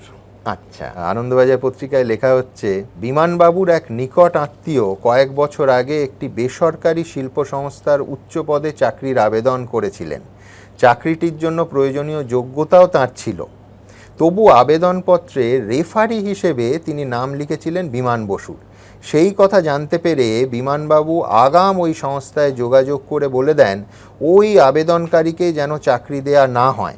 তার যুক্তি ছিল, আবেদনপত্রে তার নাম লেখার ফলে এমন ধারণার সৃষ্টি হতে পারে যেন বিমান বসুর আত্মীয় বলেই তাকে চাকরি দেয়া হয়েছে। এটা তিনি চান না। লেখা হচ্ছে আনন্দবাজার পত্রিকা। এটা মনে আছে আপনার? মনে আছে। আচ্ছা, মনে আছে। আরেকটা অংশে লেখা হচ্ছে বিমান বসু সম্পর্কে, আজ সিপিএমের সরকারি ক্ষমতা ভোগের 13 বছরে পার্টির বড় থেকে ছোট বহু নেতা ফুলে ফেঁপে উঠলেও বিমানবাবুর আঙুল ফুলে কলাগাছ হয়নি। তার ব্যক্তিগত সততা নিয়ে এখনও পর্যন্ত কোনো প্রশ্ন ওঠেনি। তার পরম শত্রুও স্বীকার করবেন, বিমানবাবু এমন এক ব্যক্তি যিনি পার্টিকে তার ব্যক্তিগত স্বার্থে ব্যবহার করেননি। আমি বলছি, এই ধরনের প্রশংসা আনন্দবাজারে ছাপা হলে পার্টির ভেতরে তো আপনার বিড়ম্বনা বাড়ার কথা, যে দেখো আনন্দবাজার বিমান বসু এত প্রশংসা করছে, এরকম হয়নি? না, আমি তো শুনিনি কখনো। আচ্ছা, আমি কখনো শুনিনি। আরেকটা খুব, সাদাকে সাদা বলা, কালোকে কালো বলা, হ্যাঁ, এটা তো কোনো অপরাধ হয় না। কিন্তু সেই বলার ক্ষেত্রে বিমান বসু বহু ক্ষেত্রে কিন্তু একটা নিজস্ব অবস্থান একেবারে স্থির করতে পেরেছিলেন। আমি একটা ছোট্ট উদাহরণ দিচ্ছি, ওই 9-এর দশক, গত শতকের, গত 13 বছরের বামফ্রন্ট রাজত্বে মুখ্যমন্ত্রী তথা পুলিশ মন্ত্রী জ্যোতিবাবুর আমলে পুলিশ প্রায় 1300 রাউন্ড গুলি চালিয়েছে। 13 বছরে 1300 রাউন্ড। এইখানে একেবারে দুর্গাপুজোর উৎসবের রাতে বাগুইহাটিতে বিদ্যুতের দাবিতে কিছু মানুষ বিক্ষোভ করছিলেন, সেখানে পুলিশ গুলি চালায়। বিমান বসু তখন কিন্তু বামফ্রন্ট একেবারে তুঙ্গ বিন্দুতে, আমি বলবো যে বিমান বসু বক্তৃতা করেছেন এবং কঠোর সমালোচনা করেছেন, প্রকাশ্যে বলেছিলেন, আমি কোট আনকোট যাচ্ছি, কংগ্রেসের আমলে বহু কঠিন পরিস্থিতির মোকাবিলাতেও পুলিশ এইভাবে গুলি চালায়নি। সেই সময় অনেক অগ্নিগর্ভ পরিস্থিতিতেও কিছু পুলিশ অফিসার ধৈর্যের সঙ্গে কাজ করেছেন। লাঠি চলেছে, কাঁদানে গ্যাস ছোড়া হয়েছে, কিন্তু গুলি চলেনি। আমি বলছি, পাবলিকলি এই প্রশ্ন আপনি তুলছেন, ওই বক্তৃতাতে প্রশ্ন তুলছেন, এটা কোথায় ঠিক হয়েছে যে পুলিশ মানুষের চোখে মাথায় পেটে গুলি করবে? কে তাদের এই অধিকার দিল? আমি বলছি তখন রাজ্যের মুখ্যমন্ত্রী এবং পুলিশ মন্ত্রী একজনই, জ্যোতি বসু। তো এই সরাসরি সমালোচনায় তো বিমানদা আপনার মানে পার্টিতে আপনার সমালোচনা হওয়ার কথা, রেজিমেন্টেড পার্টি। হবে কেন? কারণ আমি বলেছি পুলিশ কোডে কি আছে। হ্যাঁ, পুলিশ কোডে তো এটা নেই যে কোমরের নিচে মারতে হবে। ঠিক, পুলিশ কোডে কোমরের নিচে মারতে হবে, কি বুকে মারলো কেন? আপনি ঠিক বলেছেন। মারা গেছিল বুকে মেরেছিল। কিন্তু যে পুলিশ মেরেছে সেই পুলিশের মন্ত্রী হচ্ছেন জ্যোতি বসু। তো এটাই তো আপনার মানে পার্টির অবস্থান, তো পার্টির স্বার্থের বিপক্ষে যেতে পারে। এটা বলতে হয়, কারণ হচ্ছে না বললে পুলিশ তো আবার বুকে গুলি করবে, মাথায় গুলি করবে। পুলিশের গুলি করা হচ্ছে বিলো দি বেলি একদম। হ্যাঁ, বিলো দি বেলি না করে তাকে যাতে সে ছুটে চলে যেতে না পারে তার জন্য তাকে আহত করে রাখা, তারপর গ্রেপ্তার কর। পায়ে মার, পুলিশ তো পায়ে মারে না, চান্স পেলে মাথায় মেরে দেয়। গুলির কথা বলছিলেন যে পুলিশের প্রোটোকল অনুযায়ী কোমরের নিচে সবসময় গুলি করার কথা। আমি বলছি নন্দীগ্রামের গুলি, আপনার মনে হয় না যে সেই প্রোটোকল শুধু মানা হয়নি তা নয়, বামফ্রন্টের যে কারণগুলোর জন্য আজকে সরকার থেকে চলে যেতে হয়েছে, স্কোরের কথা হচ্ছে, যে কারণের জন্য আজকে বামফ্রন্ট স্কোর করতে পারছে না, তার অন্যতম বড় ঘটনা হচ্ছে নন্দীগ্রামে গুলি চালানোর ঘটনা। নন্দীগ্রামের গুলি চালানোর ঘটনাটা কনস্পিরেটরিয়াল অ্যাক্টিভিটিস। কারণ কাদের কনস্পিরেসি? মানে পুলিশের পক্ষ থেকে কনস্পিরেসি। আচ্ছা। কারণ যাদের যাওয়ার কথা ওখানে 6টার সময়, হ্যাঁ, ভাঙাবেড়া ব্রিজের জায়গাটা ফুটো হয়ে গেছিল, হ্যাঁ, ওটাকে মেরামতি করতে হবে, হ্যাঁ, মশলা তৈরি করে নিয়ে যেয়ে ওখানে দিয়ে হ্যাঁ, ওটাকে প্লেন করে দেবে, হ্যাঁ, সেটা। আর পুলিশের যাওয়ার কথা 6:30টার মধ্যে, হুম, পুলিশ গেছে 11টার সময়তে, আর ভাঙাবেড়া ব্রিজটা রিপেয়ার করতে পারলো না, তারপর ওইসব হলো। ইট ওয়াজ এ প্রি প্ল্যান্ড কনস্পিরেটরিয়াল অ্যাক্টিভিটিস। আচ্ছা, আপনি বলছেন চক্রান্ত পুলিশের দিক থেকে ওই যে মারাত্মক কথা। চক্রান্ত করিয়েছে, মানে পুলিশ তাতে ইনভলভ, পুলিশকে এক্সিকিউট করিয়েছে পুলিশকে দিয়ে। এর পেছনে কোনো বড় ব্রেন আছে। আচ্ছা, এটা কখনো ঘটতে পারে না। এটা বুদ্ধবাবুকে বলেছিলেন মানে সেই সময় বা পরে? আমি বলেছি তাদের যার যাওয়ার কথা 6:30টায়, সে 11টার সময় গেল কেন? তাকে ক্লোজ করে দেওয়া উচিত। ক্লোজ করেনি, তাকে ক্লোজ করে দেওয়া উচিত। যার 6:30টার মধ্যে স্পটে উপস্থিত হওয়ার কথা অফিসারের, সে তো পরে প্রমোশন পেল, মানে টিএমসি রেজিমেতে, তাকে তো প্রমোশন দিয়ে নিয়ে আসলো। All this are connected with the conspiratorial activities of that particular police officer. নাম বলতে চাইবেন না, আমি নাম বলতে চাইছি না।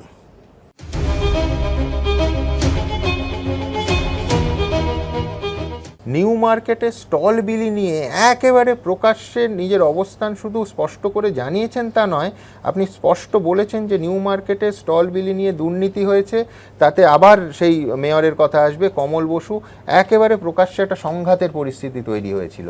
তো এই দুর্নীতিগুলো নিয়ে আপনি প্রকাশ্যে তো মুখ খুলেছেন রেজিমেন্টেড পার্টিতে, তো আপনার তো শত্রু সংখ্যা দলের মধ্যে অন্তত বাড়ার কথা।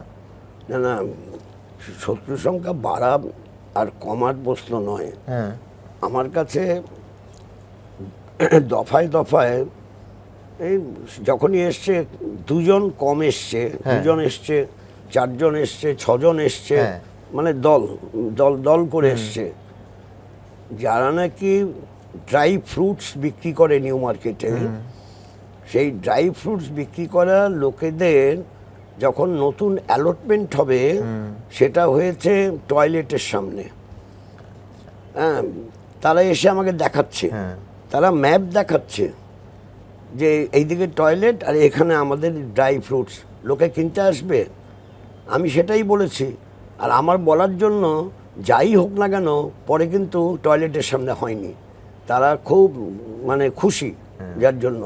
কিন্তু আমি একবার গেলাম নিউ মার্কেটে, কোনো সময় গিয়েছিলাম, তার অল্প গ্যাপে তারা সব এসছে, ছুটে এসছে আমার সঙ্গে কথা বলতে। কাজেই এগুলো দেখতে হয় তো, এগুলো হাতে কলমে না দেখলে সমস্যাটা হয়। হ্যাঁ। টয়লেটের সামনে ড্রাই ফ্রুটস কেউ কিনতে আসবে? কোনো ভদ্রলোক কিনতে আসবে না তো, গন্ধ বেরোবে তো। হ্যাঁ ঠিকই, কিন্তু ঠিক যে সময় রাজ্য কংগ্রেস এবং এই ছবিটা বিমান বসু এবং সোমেন মিত্র, ব্যক্তিগত সম্পর্ক নিঃসন্দেহে জেনে নেব, একেবারে কংগ্রেসের মস্ত বড় ইস্যু ছিল এই নিউ মার্কেটে স্টল বিলি নিয়ে দুর্নীতি। সেখানে বিমান বসু বলে দেয়ায় পুরো জিনিসটায় কিন্তু কংগ্রেসের আন্দোলন স্বীকৃতি পেয়ে গেল, এইভাবে দেখা যেতে পারে। আরেকটা দেখা যেতে পারে যে বিরোধীদের আন্দোলন দানা বাঁধল না, তার কারণ খোদ বামফ্রন্টের একজন শীর্ষ নেতা যদি সেই নিয়ে ইস্যুটা তোলেন এবং সরব হন, তাহলে তো দুর্নীতির অভিযোগ নিঃসন্দেহে কিছুটা ম্রিয়মাণ হয়ে যায়। এটা কি আপনার আবেগ থেকে করেছিলেন, না এর পেছনেও পলিটিক্যাল স্ট্র্যাটেজি ছিল? না না, আমি আবেগ থেকে করিনি। আচ্ছা।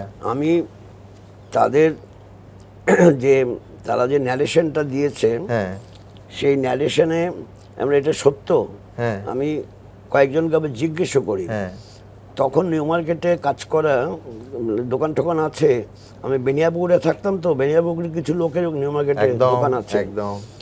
তাদের আমি জিজ্ঞেস করেছিলাম, বলে সাব আপ जो किया ना वो सही है, कागजे पड़े कोথাও, হ্যাঁ अब सही है तो उसको बंद कीजिए। बंद हुआ? हाँ, टॉयलेट का आसपास कोई ड्राई फ्रूट्स का दुकान अभी भी नहीं है। একদম। বাড়িতে থাকতো আনন্দবাজার, যুগান্তর, দুটো পত্রিকা বাংলা। তারপর বাবার জন্য পরে বসুমতী হলো। আচ্ছা। বাবা বসুমতী পড়তে চান, তোরা বসুমতী আনিস না কেন? আর ছিল তখন তো টেলিগ্রাফ নেই, শেষম্যান, অমৃতবাজার, এই ছিল পত্রিকা। সে তো আমি পত্রিকার পাঠক খুব বাচ্চা বয়স থেকে, একেবারে মানে বলা যায় চাইল্ডহুড থেকে। একটু বড় হয়েছি, কিন্তু আমাকে প্রথম কাগজ পড়তে দিত না। আচ্ছা। বাড়িটা তো যৌথ পরিবার ছিল, দাদারা পড়বেন। এই গল্পটা আপনি বলেছেন, টাইগার।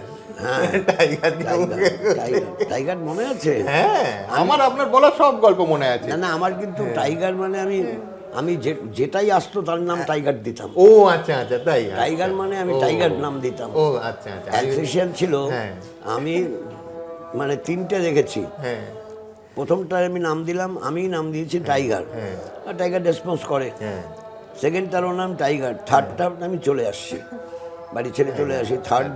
থার্ডটা খুব নাকি মানে খুব খাওয়া দাওয়া করছে না, আমার সঙ্গে খুব ভাবছিল, খাওয়া দাওয়া করছে না, চুপচাপ বসে আছে। একটা মাছ ওকে দিয়ে দিতেন। বিমানদা, আপনার ঘরে নাকি এমন একজন বন্ধু আছেন যাকে অর্ধেক মাছ না দিয়ে আপনি এখনো খান না। ঠিক যেমন আপনার বাড়ি ছাড়ার আগে, মানে আপনার পূর্বাশ্রমে সেই টাইগার যে মুখে করে আপনাকে কাগজটা নিয়ে আসতো, সবার আগে ওই বাড়িতে 91 পরিবারে, যৌথ পরিবারে আপনি যাতে কাগজটা পান।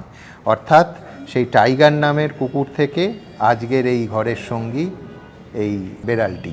তো এই পোষ্যপ্রীতি আপনার এখন কিভাবে? আমি দেখছিলাম আলিমুদ্দিনের সিঁড়ি দিয়ে নামতে নামতেও আপনি যে বেড়ালটি উঠছিল, অসংখ্য বেড়াল আলিমুদ্দিন স্ট্রিটের অফিসে, তার গায়ে মাথায় হাত বুলিয়ে দিলেন। না, বিড়াল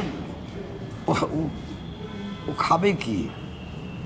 বিড়াল তো সব কিছু খায় না, ও খাবে কি? আর ও খাবার জন্য বসে থেকে ম্যাও ম্যাও শুরু করে দেয়। আমি বলি বসে থাক, আমি ঠিক দেব। পোড়োমোর বেড়াল ছানাটি বলা যাবে। তারপর দিয়ে দিই, ও খেয়ে চলে যায়। আগে দুষ্টুমি করতো, খেয়ে কোথাও ঢুকে থাকার চেষ্টা করতো না, থাকতে দেবো না, কারণ নোংরা করে ফেলে, অফিস তো। ঠিক। আর আমার মনে হয় যে পায়েসের গল্প আপনি বলেছিলেন 2008 সালে, ওই বাসমতি চাল, গুঁড়ো দুধ, না না, সেটা হচ্ছে ফার্স্ট, সেটাই ফার্স্ট আমার, সেটাই ফার্স্ট পায়েস খেতে ইচ্ছা করেছে। তো আমার একটা অভ্যাস আছে, কিছু ইচ্ছে করলো কাউকে আমি বলি না, সেটাকে আমি যদি পূরণ করতে পারি ভালো, না হলে আমার সাধ্যের মধ্যে নেই, হলো না।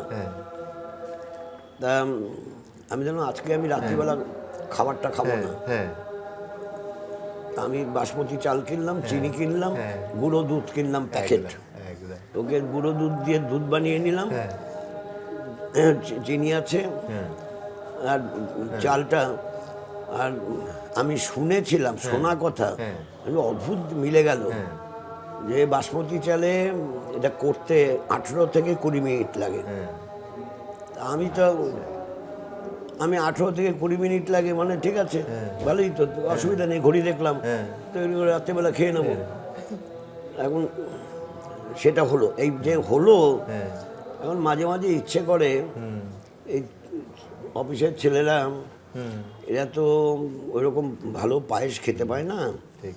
আমি একটু ভালো পায়েস করে দেবো। হ্যাঁ মানে মিনিমাম 5 লিটার, ম্যাক্সিমাম আমি 12 লিটার করেছি, 13 লিটার করেছি, আচ্ছা। সবাই খাবে। বিকেলবেলা তোরা টিফিন করবি না, এটাই সবাই খাবি, তাহলে টিফিনের পয়সাটা খরচা হবে না, এই খরচাটাই টিফিনের খরচা। হ্যাঁ। না সেটা আমি বলি যে অকেশন একবার করেছি, আরেকবার করে ব্যাস, দুবার, বছরে দুবারে বেশি করি না। বিমানদা, আপনার এই যে যখন রান্নাঘরে 13টা বছর কাটাচ্ছেন, সেখানে পায়েস রাঁধার একটা গল্প ছিল, যে একদিন রাতে আপনার বহুবার এই গল্প আপনি আমাদের বলেছেন, খিদে পেয়েছে এবং বাসমতি চাল, গুঁড়ো দুধ, চিনি দিয়ে পায়েস। সেই থেকে রটে গেল, ওই হয় না ক্রমে ক্রমে বাড়তে গেল রুটি, যে বিমান বসুর হাতের পায়েস অসাধারণ। বোধহয় সুন্দরিয়ারাও পায়েস খেয়েছেন, আমার তো মনে আছে একবার খবরে এসেছিল পুরুলিয়ায় পার্টি কংগ্রেস চলেছিল, সেখানেও আপনি সবাইকে পায়েস রেঁধে খাওয়ান। পায়েস আর খিচুড়ি হচ্ছে বিমান বসুর ট্রেডমার্ক, তাই তো? পায়েসটা হ্যাঁ শীতকালে খেতে ভালো লাগে, হ্যাঁ সেই জন্য ঘরবাড়ি ছাড়ার পর হ্যাঁ পায়েস এখন অবশ্য কিনতে পাওয়া যায়। হ্যাঁ, এখন মিষ্টির দোকানে পায়েস বললে পায়েস দেয়, রেডিমেড পায়েসও পাওয়া যায়। রেডিমেড পায়েস পাওয়া যায়, আগে পাওয়া যেত না। কিন্তু এই রেসিপি তো আপনার মায়ের। হ্যাঁ, মা যা করতেন সেভাবেই করি আমি, হ্যাঁ কিন্তু আমি দুধটাকে একটু ঘন করে নিই, আচ্ছা যার জন্য অনেক সময় পায়েসের নামে পরিজ হয়ে যায়, আচ্ছা কারণ আমি ভেতরে হ্যাঁ ইনগ্রিডিয়েন্টস দেই, হ্যাঁ আমি ক্যাশু নাট দেই, হ্যাঁ কিশমিশ তো দেই, সবাই দেয়, হ্যাঁ হ্যাঁ হ্যাঁ, আবার সেখানে আলমন্ডও দেই। একদম। আর সেই যে প্রথম আপনি পায়েসটা রেঁধেছিলেন, সেইটা তো বোধহয় পরের দিন সকালে ব্রেকফাস্টেও অবধি চলেছিল। হ্যাঁ, বেশি হয়ে গেছে, হ্যাঁ আমি তো অল্প খাই, বেশি হয়ে গেছে। যেটা রবীন্দ্রনাথ পছন্দ করতেন, পয়োধি, রবীন্দ্রনাথ তো হ্যাঁ মানে ভীষণ পছন্দ ছিল পয়োধিটা, জলযোগ থেকে রবীন্দ্রনাথের বাড়িতে পয়োধি। বিমানদা, কোথাও কি পায়েসের কথা হচ্ছে, আমি একটু এটাকেও একটু রাজনীতির অঙ্গনে নিয়ে আসি, যে রাজনীতির যে মিষ্টতা সেইটা একেবারে নিঃশেষ হয়ে গিয়ে এই এতদিন এই 26-এ বা 25-এ কোথাও কি রাজনীতি এখন খুব তিক্ত হয়ে গেছে মনে হয়? কোথাও সৌজন্য নেই, খারাপ কথা এসে গেছে, আগেও ছিল কিন্তু এখন যেন ক্রমশ বাড়ছে। ভীষণভাবে বাড়ছে, মানে সামাজিক জীব হিসাবে হ্যাঁ সমাজকে, সমাজবদ্ধ মানুষের হ্যাঁ কাজকর্মের প্রশ্নে রাজনীতি যারা করে তাদেরও দায়িত্ব আছে, হ্যাঁ তাদের যে দায়িত্ব আছে তাদের বুঝতে পারছে না, হ্যাঁ এমন সব উদ্ভট কথাবার্তা বলছে হ্যাঁ যার থেকে স্কুলে পড়া ছেলেমেয়েরা হ্যাঁ কুশিক্ষা পাচ্ছে। একদম। এটা খুব ক্ষতি হচ্ছে, আর এই ক্ষতিটা হচ্ছে পার্মানেন্ট, অনেক দিনের জন্য ক্ষতি হয়ে যাচ্ছে। এরপরে হয়তো এমন একটা সময় আসবে যে ভালো বাড়ির ছেলেরা আরও বেশি করে, এখনও খুব আসছে তা নয়, যে একেবারে রাজনীতিতে আসাই বন্ধ করে দেবে। সেটা হয়তো আমার মনে হয় হ্যাঁ এই ধাঁচাটা অব্যাহত থাকবে, হ্যাঁ এটা নাও হতে পারে, আচ্ছা। পরিবর্তন হবে। একটা কোথাও টার্ন অ্যারাউন্ড, আপনি আশাবাদী হ্যাঁ, যে একটা কোথাও মানে ঠিক মানুষ ঘুরে দাঁড়াবে। আর মানুষ বুঝতে পারবে আর না, হ্যাঁ যা হয়েছে যথেষ্ট হয়েছে, আর না।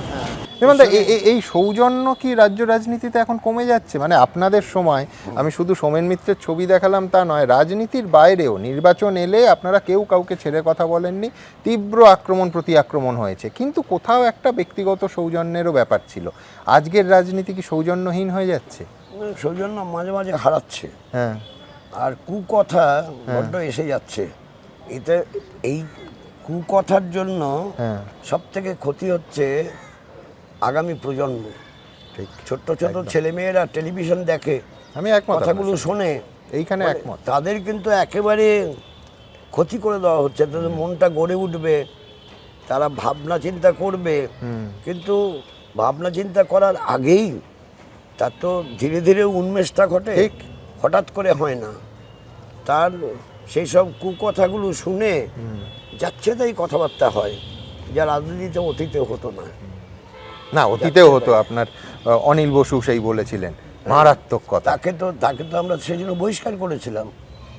সে যে কথাবার্তা বলেছে, একটাও কষান দেওয়া হয়েছে, তারপর কষান দিয়েছিলেন, করতে বহিষ্কার অনেক পরে হয়েছে। কিন্তু আমি বিমানদা অন্য একটা প্রসঙ্গে যাই, সেটা হচ্ছে ধরুন এই যে ব্যক্তিগত সৌজন্য, আমি বলছি আমার মনে আছে যখন 34 বছরের বাম সরকারের পতন হলো, মমতা বন্দ্যোপাধ্যায় শপথ গ্রহণ অনুষ্ঠান, আপনি বুদ্ধদেব ভট্টাচার্য এবং অসীম দাশগুপ্ত শপথ গ্রহণ অনুষ্ঠানেও গেছিলেন। তো সেই যে একটা পরিমণ্ডল ছিল, তারপরে আমি দেখছিলাম রাজভবনে একটা ছবিও আছে, এটা হচ্ছে 2022 সাল, মমতা বন্দ্যোপাধ্যায় আপনাকে চেয়ার সাজিয়ে দিচ্ছেন যাতে আপনি বসতে পারেন। কিছুদিন আগেও রাজভবনের আরেকটা রাজ্যপালের অনুষ্ঠানে দেখলাম যে আপনাকে দেখেই দৌড়ে এলেন। আবার উল্টো দিকে তার শপথ গ্রহণ অনুষ্ঠানে আপনাদের সরকারের পতনের পর আপনারা তিনজন গেছিলেন। আবার এই সম্পর্কটাই বিজেপি বলছে এটাই সেটিং। আবার এই সম্পর্কটা কোথাও বাম এবং তৃণমূলের মধ্যেও কি ক্ষয়িষ্ণু, ক্রমশ কমছে, তিক্ততা বাড়ছে? সেটা আমি বলতে পারবো না, কারণ ব্যক্তিগতভাবে সৌজন্য প্রকাশ করা হ্যাঁ, রাজনৈতিক মতাদর্শগত কার্যকলাপের হ্যাঁ, পরিবর্তন ঘটায় না। ঠিক, একদম। এই নির্বাচনের আগে একটা ফিল্ম হচ্ছে এবং সেই ফিল্মে 29 বছর পর একটা ঘটনা ফিরিয়ে এনে একটা ফিল্ম হয়েছে এবং সম্ভবত এই ভোটের আগে সেই ফিল্ম রিলিজ করবে। এই যে কলকাতা বিশ্ববিদ্যালয়ের মনীষা মুখোপাধ্যায় অন্তর্ধান রহস্য,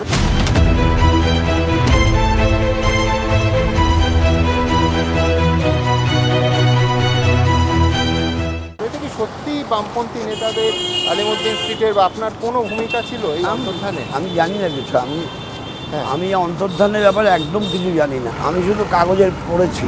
আমি একটাই অপরাধ করেছিলাম, হ্যাঁ, ওর মা আমাকে বারবার ফোন করে বলেছে হ্যাঁ, যে একদিন রাত্রিবেলা খেতে গিয়েছিলাম। হ্যাঁ, হ্যাঁ, এটা আমার বোধহয় সব থেকে বড় অপরাধ হয়েছে। যে মানে ওই সময় 29 বছর আগে। অনেক আগে, হ্যাঁ, হ্যাঁ, অনেক আগে, মানে ওকে যখন আর পাওয়া যাচ্ছে না তার অনেক আগে, আর তো কোনো কারণ খুঁজে পাচ্ছি না। বিমানদা, আনন্দবাজার পত্রিকার রবিবাসরীয়তে আপনি একবার একটা খুব মজার গল্প লিখেছিলেন, গল্প মানে নিজেরই জীবনের ঘটনা। সেটা হচ্ছে আপনি প্রেমে পড়েছেন এই সন্দেহে আপনার মা আপনাকে লোক লাগিয়েছিল, মানে সেটা কনফার্ম করতে। এই গল্পটা একটু বলুন না। আমাদের বাড়ির ঘরানাটা ছিল, ওটা ওয়েল ডিসিপ্লিন বাড়ি ছিল। হ্যাঁ,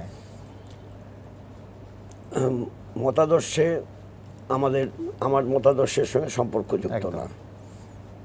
তারা ভিন্ন ধাঁচের জীবনযাপন করতে চায়, করুক।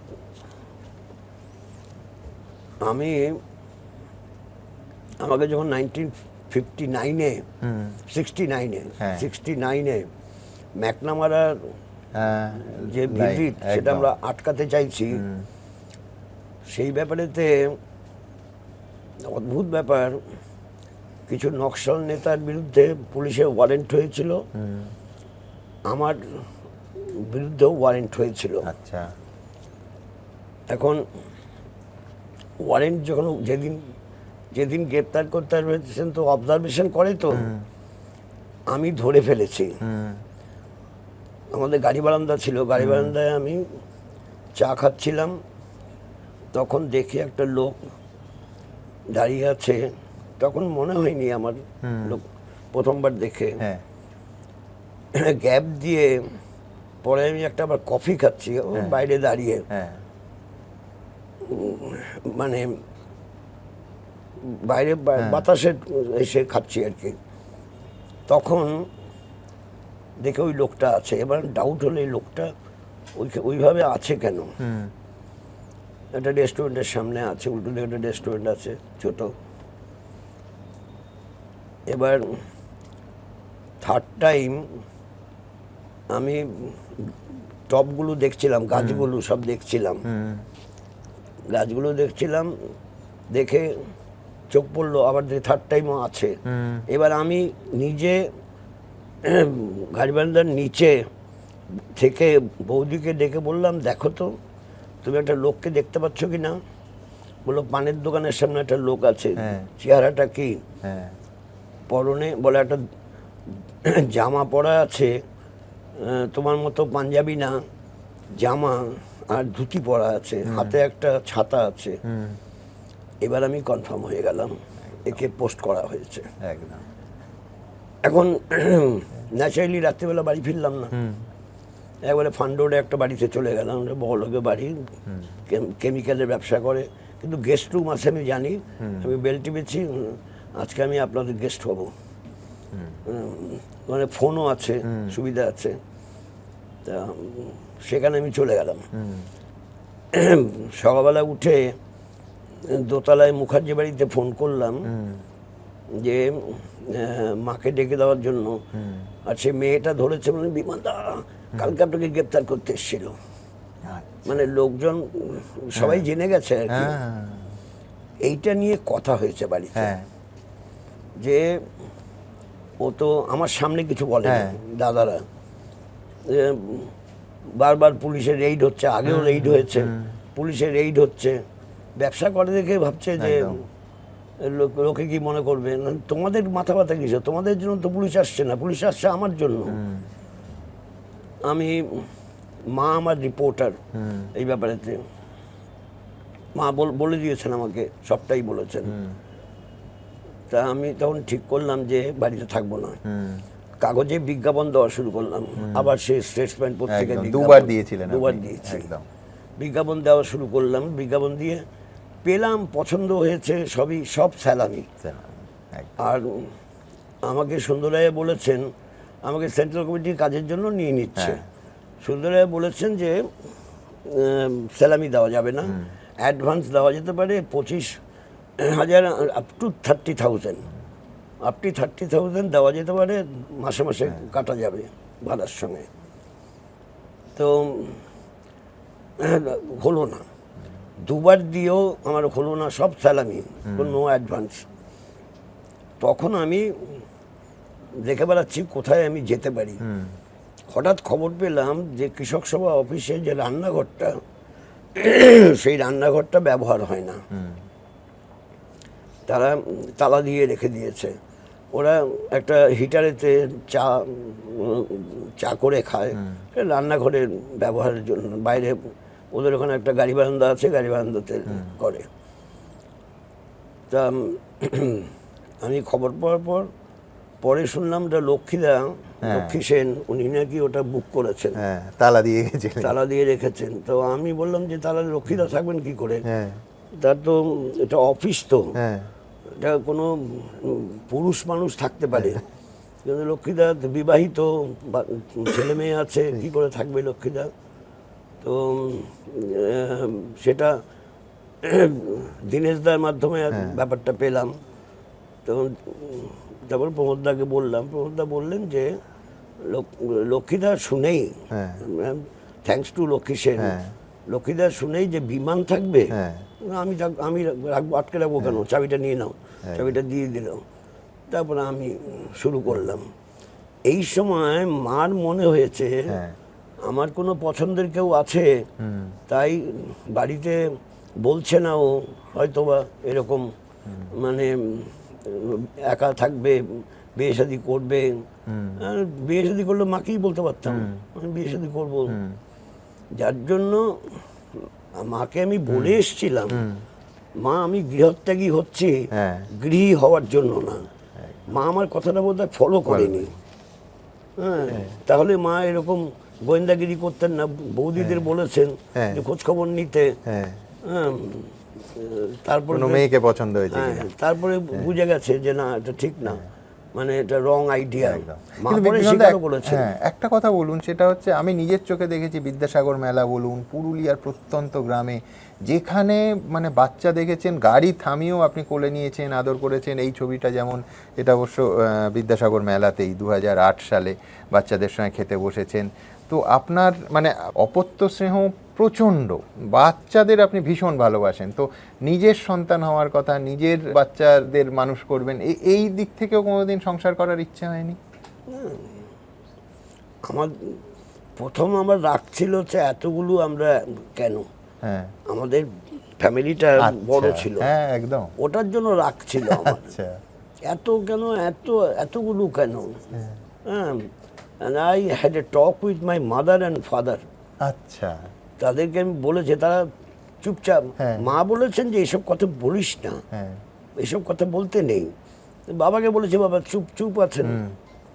হ্যাঁ, আমারই এটা মানে একটা অ্যাভার্সন মতো বলা যেতে পারে। কি দরকার ছিল এত? মানে এই বড় সংসার থেকেই আপনার সংসারে বিতৃষ্ণা। হ্যাঁ, আচ্ছা। একটা ফুটবল টিম তৈরি করে দিয়েছে। হ্যাঁ হ্যাঁ, এই আমার পছন্দ না। এই আমার বাচ্চা বয়স থেকে জ্ঞানের উন্মেষ হওয়ার সময় থেকে আমার কাছে ধাক্কা লেগেছে। এত বড় কিসের, কেন, কি দরকার ছিল? হ্যাঁ, কি ইন্টারেস্টিং ঘটনাচক্রে এসআইআর নিয়ে এত বিতর্ক। আমি সোর্স বলবো না, আমার কাছে একেবারে একটা ওই যেরকম ওদের অ্যাপে আসে, তাতে এই ফুটবল টিমের কথা মনে পড়লো। ওই লজিক্যাল ডিসক্রিপেন্সি বলে একটি বস্তু হচ্ছে, অসঙ্গতি, সেইটা ফাইন্ড আউট করছেন, এবং ওইটা হচ্ছে আমার ধারণা এআই দিয়ে, যার ফলে প্রচুর ভুলভ্রান্তি হচ্ছে।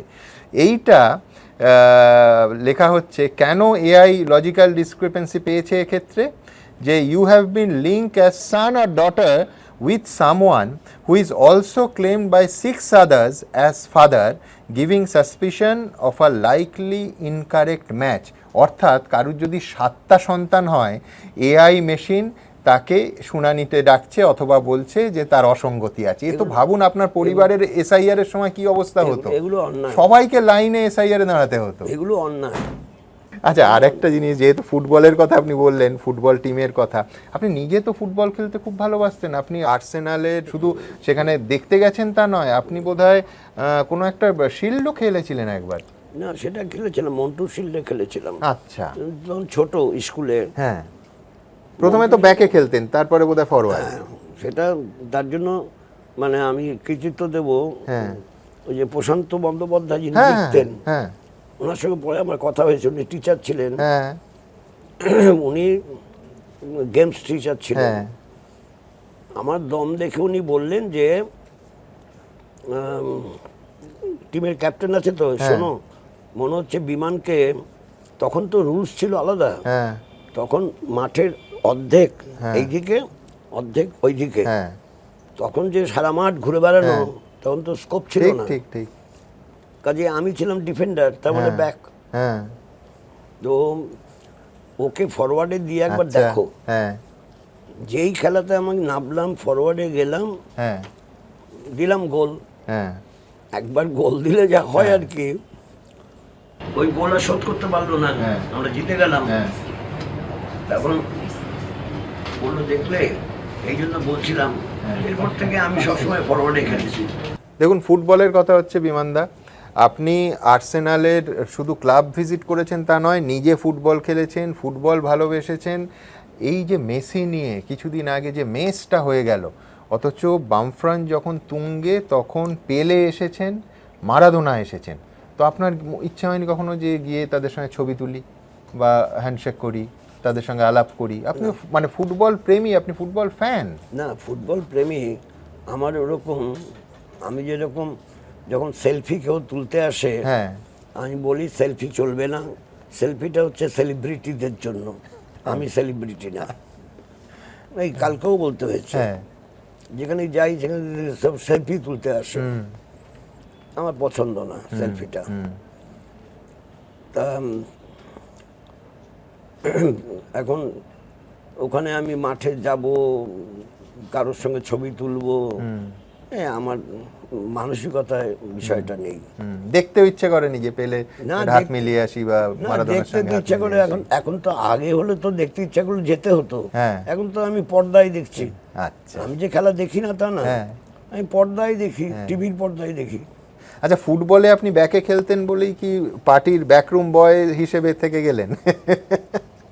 না, ব্যাকে আমি খেলিনি, আমাকে দেওয়া হলো যখন ফরওয়ার্ডে, তারপর আমি সবসময় ফরওয়ার্ডেই খেলেছি। হ্যাঁ। আমি স্কোরও করেছি। হ্যাঁ।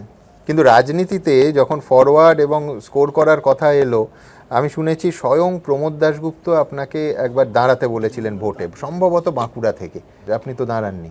আমার প্রথম বাঁকুড়া থেকে এসছে তা না, আমি একবার বাইরে গেছি, হ্যাঁ, পার্টি সিদ্ধান্ত করে যে ছাত্রটা করবে, সেটা আমাকে কিছু সাহায্য করতে হবে ছাত্র করার জন্য।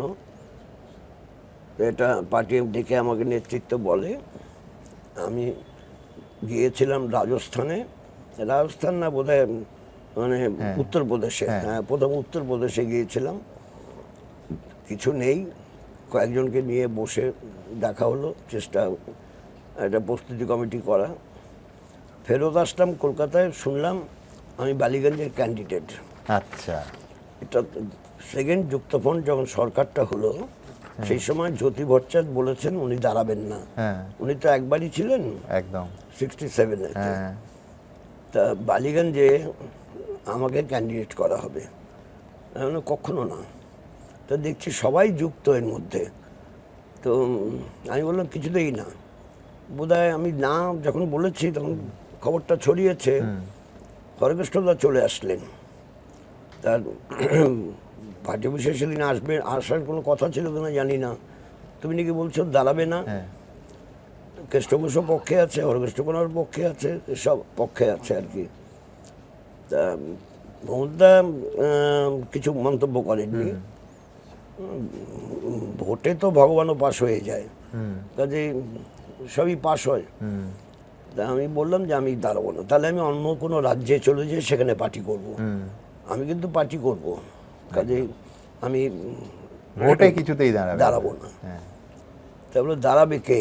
হ্যাঁ, এখানে অনেকে বলেছে তুমি বেস্ট ক্যান্ডিডেট। হ্যাঁ, বালিগঞ্জ প্লেসে থাকা কয়েকজনের নাম বললো, মানে আমি চিনি ওদেরকে, ওরা তো আমাকে ভালোবাসে। হ্যাঁ, হ্যাঁ, তারা বলেছে, হ্যাঁ অফিসার টফিসার ছিল আর কি। হরেকৃষ্ণদা বললেন, তা আমরা যে ভোটে দাঁড়াই তাহলে কেন দাঁড়াই? বলে, আপনাদের দাঁড়াতে হবে, কারণ মন্ত্রিসভা হলে আপনাদের মন্ত্রী হতে হবে। বলে কোথায় ঠিক হলো? তুমি জিতলে পর তোমাকে মন্ত্রী করা হবে না? না, আমি মন্ত্রী হওয়ার জন্য জন্মগ্রহণ করিনি। মানে চিরকাল আপনি কিং হতে চাননি, কিং মেকার হতে চেয়েছেন বলে আমি যদি এইভাবে বলি, বলে আমি দেখলাম যে এটা তো রং পুটি হয়ে গেল, কারণ হরেকৃষ্ণদাকে মন্ত্রী হতে হবে। একদম, হ্যাঁ, মানে না না না, সবাই মন্ত্রী হয় না, সবাই মন্ত্রী হয় না, আপনাদের মন্ত্রী হতে হবে, আপনাদের দাঁড়াতেও হবে। এই আমি পারবো না এসব। এমনি তৃণমূল স্তরে আপনার সঙ্গে তো একটা সময় তো আপনি জেলার নেতাদের একেবারে শুধু নামে চিনতেন তা নয়, তাদের পরিবারে কে কী করছে তাই অবধি মুখস্থ ছিল। এখন যে আমাদের যে ভয়ঙ্কর ট্র্যাডিশন 50 বছর ধরে চলে আসছে, কত 30-40 বছর তো বটেই, সেটা হচ্ছে রাজনৈতিক হিংসা। গ্রামে গঞ্জে তৃণমূল স্তরের ক্যাডাররা শাসকদের কাছে বা ক্ষমতাশালীদের কাছে মার খায়। সেই প্রবণতা যদি তুলনা করেন ধরুন 2011, 2016, সেই তুলনায় এই 26-এ কি কমেছে না বেড়েছে, নাকি এখনও আপনি আশঙ্কা করছেন যে আবার নির্বাচনে আরেকটু ঢাকে কাঠি পড়লে আবার বামকর্মীরা মার খাবে? সেটা আমার মনে হয় না, কখনোই একই ফর্মে একই পদ্ধতি প্রকরণের মাধ্যমে মানুষকে কাউন্টডাউন করা যায় না। মানুষকে যদি কাউন্টডাউন করা না যায়, তাহলে মানুষের রাজনীতি যারা করে তাদেরকেও কাউন্টডাউন করা যায় না। দেয়ার ইজ এ লিমিট, সেই লিমিটের পর আর চলে না। রিপিট দ্য মিক্সচার করলে পর সেটা তখন কার্যকরী হয় না। সেই লিমিটের জায়গাটা কি ছুঁয়েছে, সেই বিন্দু অবধি পৌঁছেছে? ছুঁই ছুঁই করছে, আচ্ছা, একেবারে ছুঁই ছুঁই করছে। বিমানদা, রাজনীতির কথা যখন হলো, রাজনীতির পাটে আমি বেশি এই সাক্ষাৎকারে ঢুকবো না। আমার একটা প্রশ্ন থাকবে যে বামফ্রন্ট সরকারের 34 বছরে আপনার যেটা মনে হয় সব থেকে ভালো মানুষের জন্য যে কাজ বামফ্রন্ট সরকার 34 বছরে করতে পেরেছে, আমি যদি সেরকম একটা কাজ আপনাকে বাছতে বলি এবং পাশাপাশি একটা খুঁত বাছতে বলি যেটা পারা যায়নি অথবা যেখানে সব থেকে বড় 34 বছরের ব্যর্থতা, দুটো কি বাছবেন? এক নম্বর হচ্ছে land reform in the present set up of the government. মানে যারা জমি চুরি করে রেখে দিয়েছিল তাদের হাত থেকে হিড়ির করে জমি কেড়ে নেওয়া হয়েছে এবং ল্যান্ডলেস পিজেন্টের মধ্যে ডিস্ট্রিবিউট করা হয়েছে। এর সঙ্গে রিলেটেড হচ্ছে যে ক্ষেত মজুরের পাট্টা দেওয়ার ব্যাপারটা, একদম। যেটা তারা আজকে এই জমিতে কালকে ওই জমিতে পরশু একটা নির্দিষ্ট থাকছিল না, সেটা করা হয়েছে। এবং 3 নম্বর হচ্ছে যে কৃষির উন্নতি, মানে 2 নম্বর কৃষির উন্নতি ঘটানোর পর যেটা আমাদের স্লোগান ছিল, বুদ্ধ বারবার বলেছে কৃষি আমাদের ভিত্তি, শিল্প আমাদের ভবিষ্যৎ। শিল্প আমাদের ভবিষ্যৎ। এখন শিল্পের ভবিষ্যৎ, শিল্প এবার সন্দেহ কিছু নেই, কিন্তু শিল্পের ভবিষ্যৎটা কার্যকরী করার ক্ষেত্রে যে পদ্ধতি প্রকরণের মধ্য দিয়ে চলা উচিত ছিল, সেই পদ্ধতি প্রকরণের ক্ষেত্রে নিশ্চয়ই কোনো ত্রুটি হয়েছে, যার ফলে কৃষির ভিত্তির উপর দাঁড়িয়ে শিল্পের প্রসার, এটা তো সভ্যতার ইতিহাস। আজকে আপনি বলছেন ভাবনাটা ঠিক ছিল, প্রয়োগে ত্রুটি হয়েছে। কিছু ত্রুটি নিশ্চয়ই হয়েছে।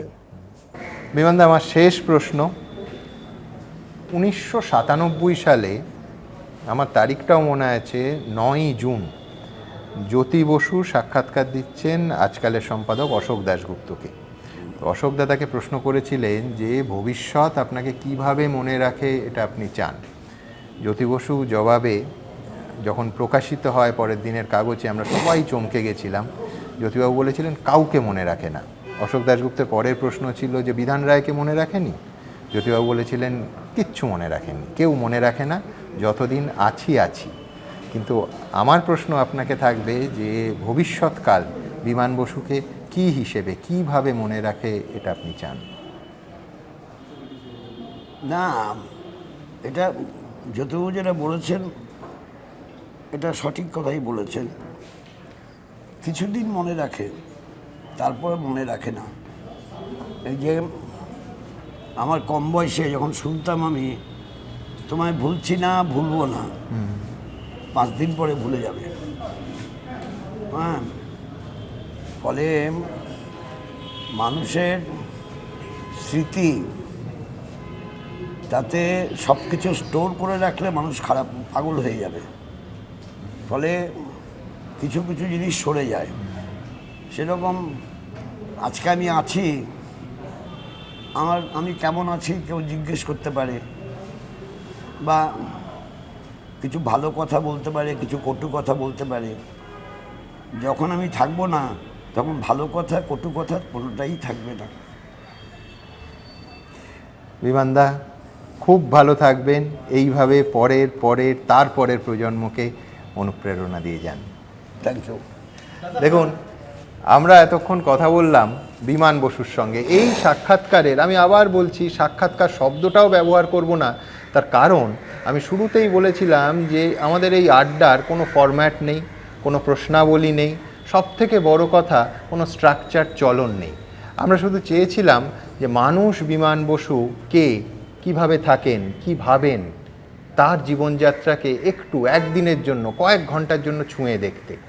আর দিনের শেষে প্রাপ্তি যেটা হলো, সাংবাদিক হিসেবে 3 দশকেও বিমানদা যে অনুমতি আমাকে বা আমাদের কাউকে দেননি, সেটা হচ্ছে নিজের শোবার ঘরে যেখানে তিনি থাকেন কিছুটা অবিন্যস্ত অবস্থায়, সেইখানকার ছবি তুলতে দেয়া। যদি প্রাপ্তি বলেন, এও এক অভিজ্ঞতা। বিমানদা, আবার বলছি, খুব ভালো থাকবেন। Thank you.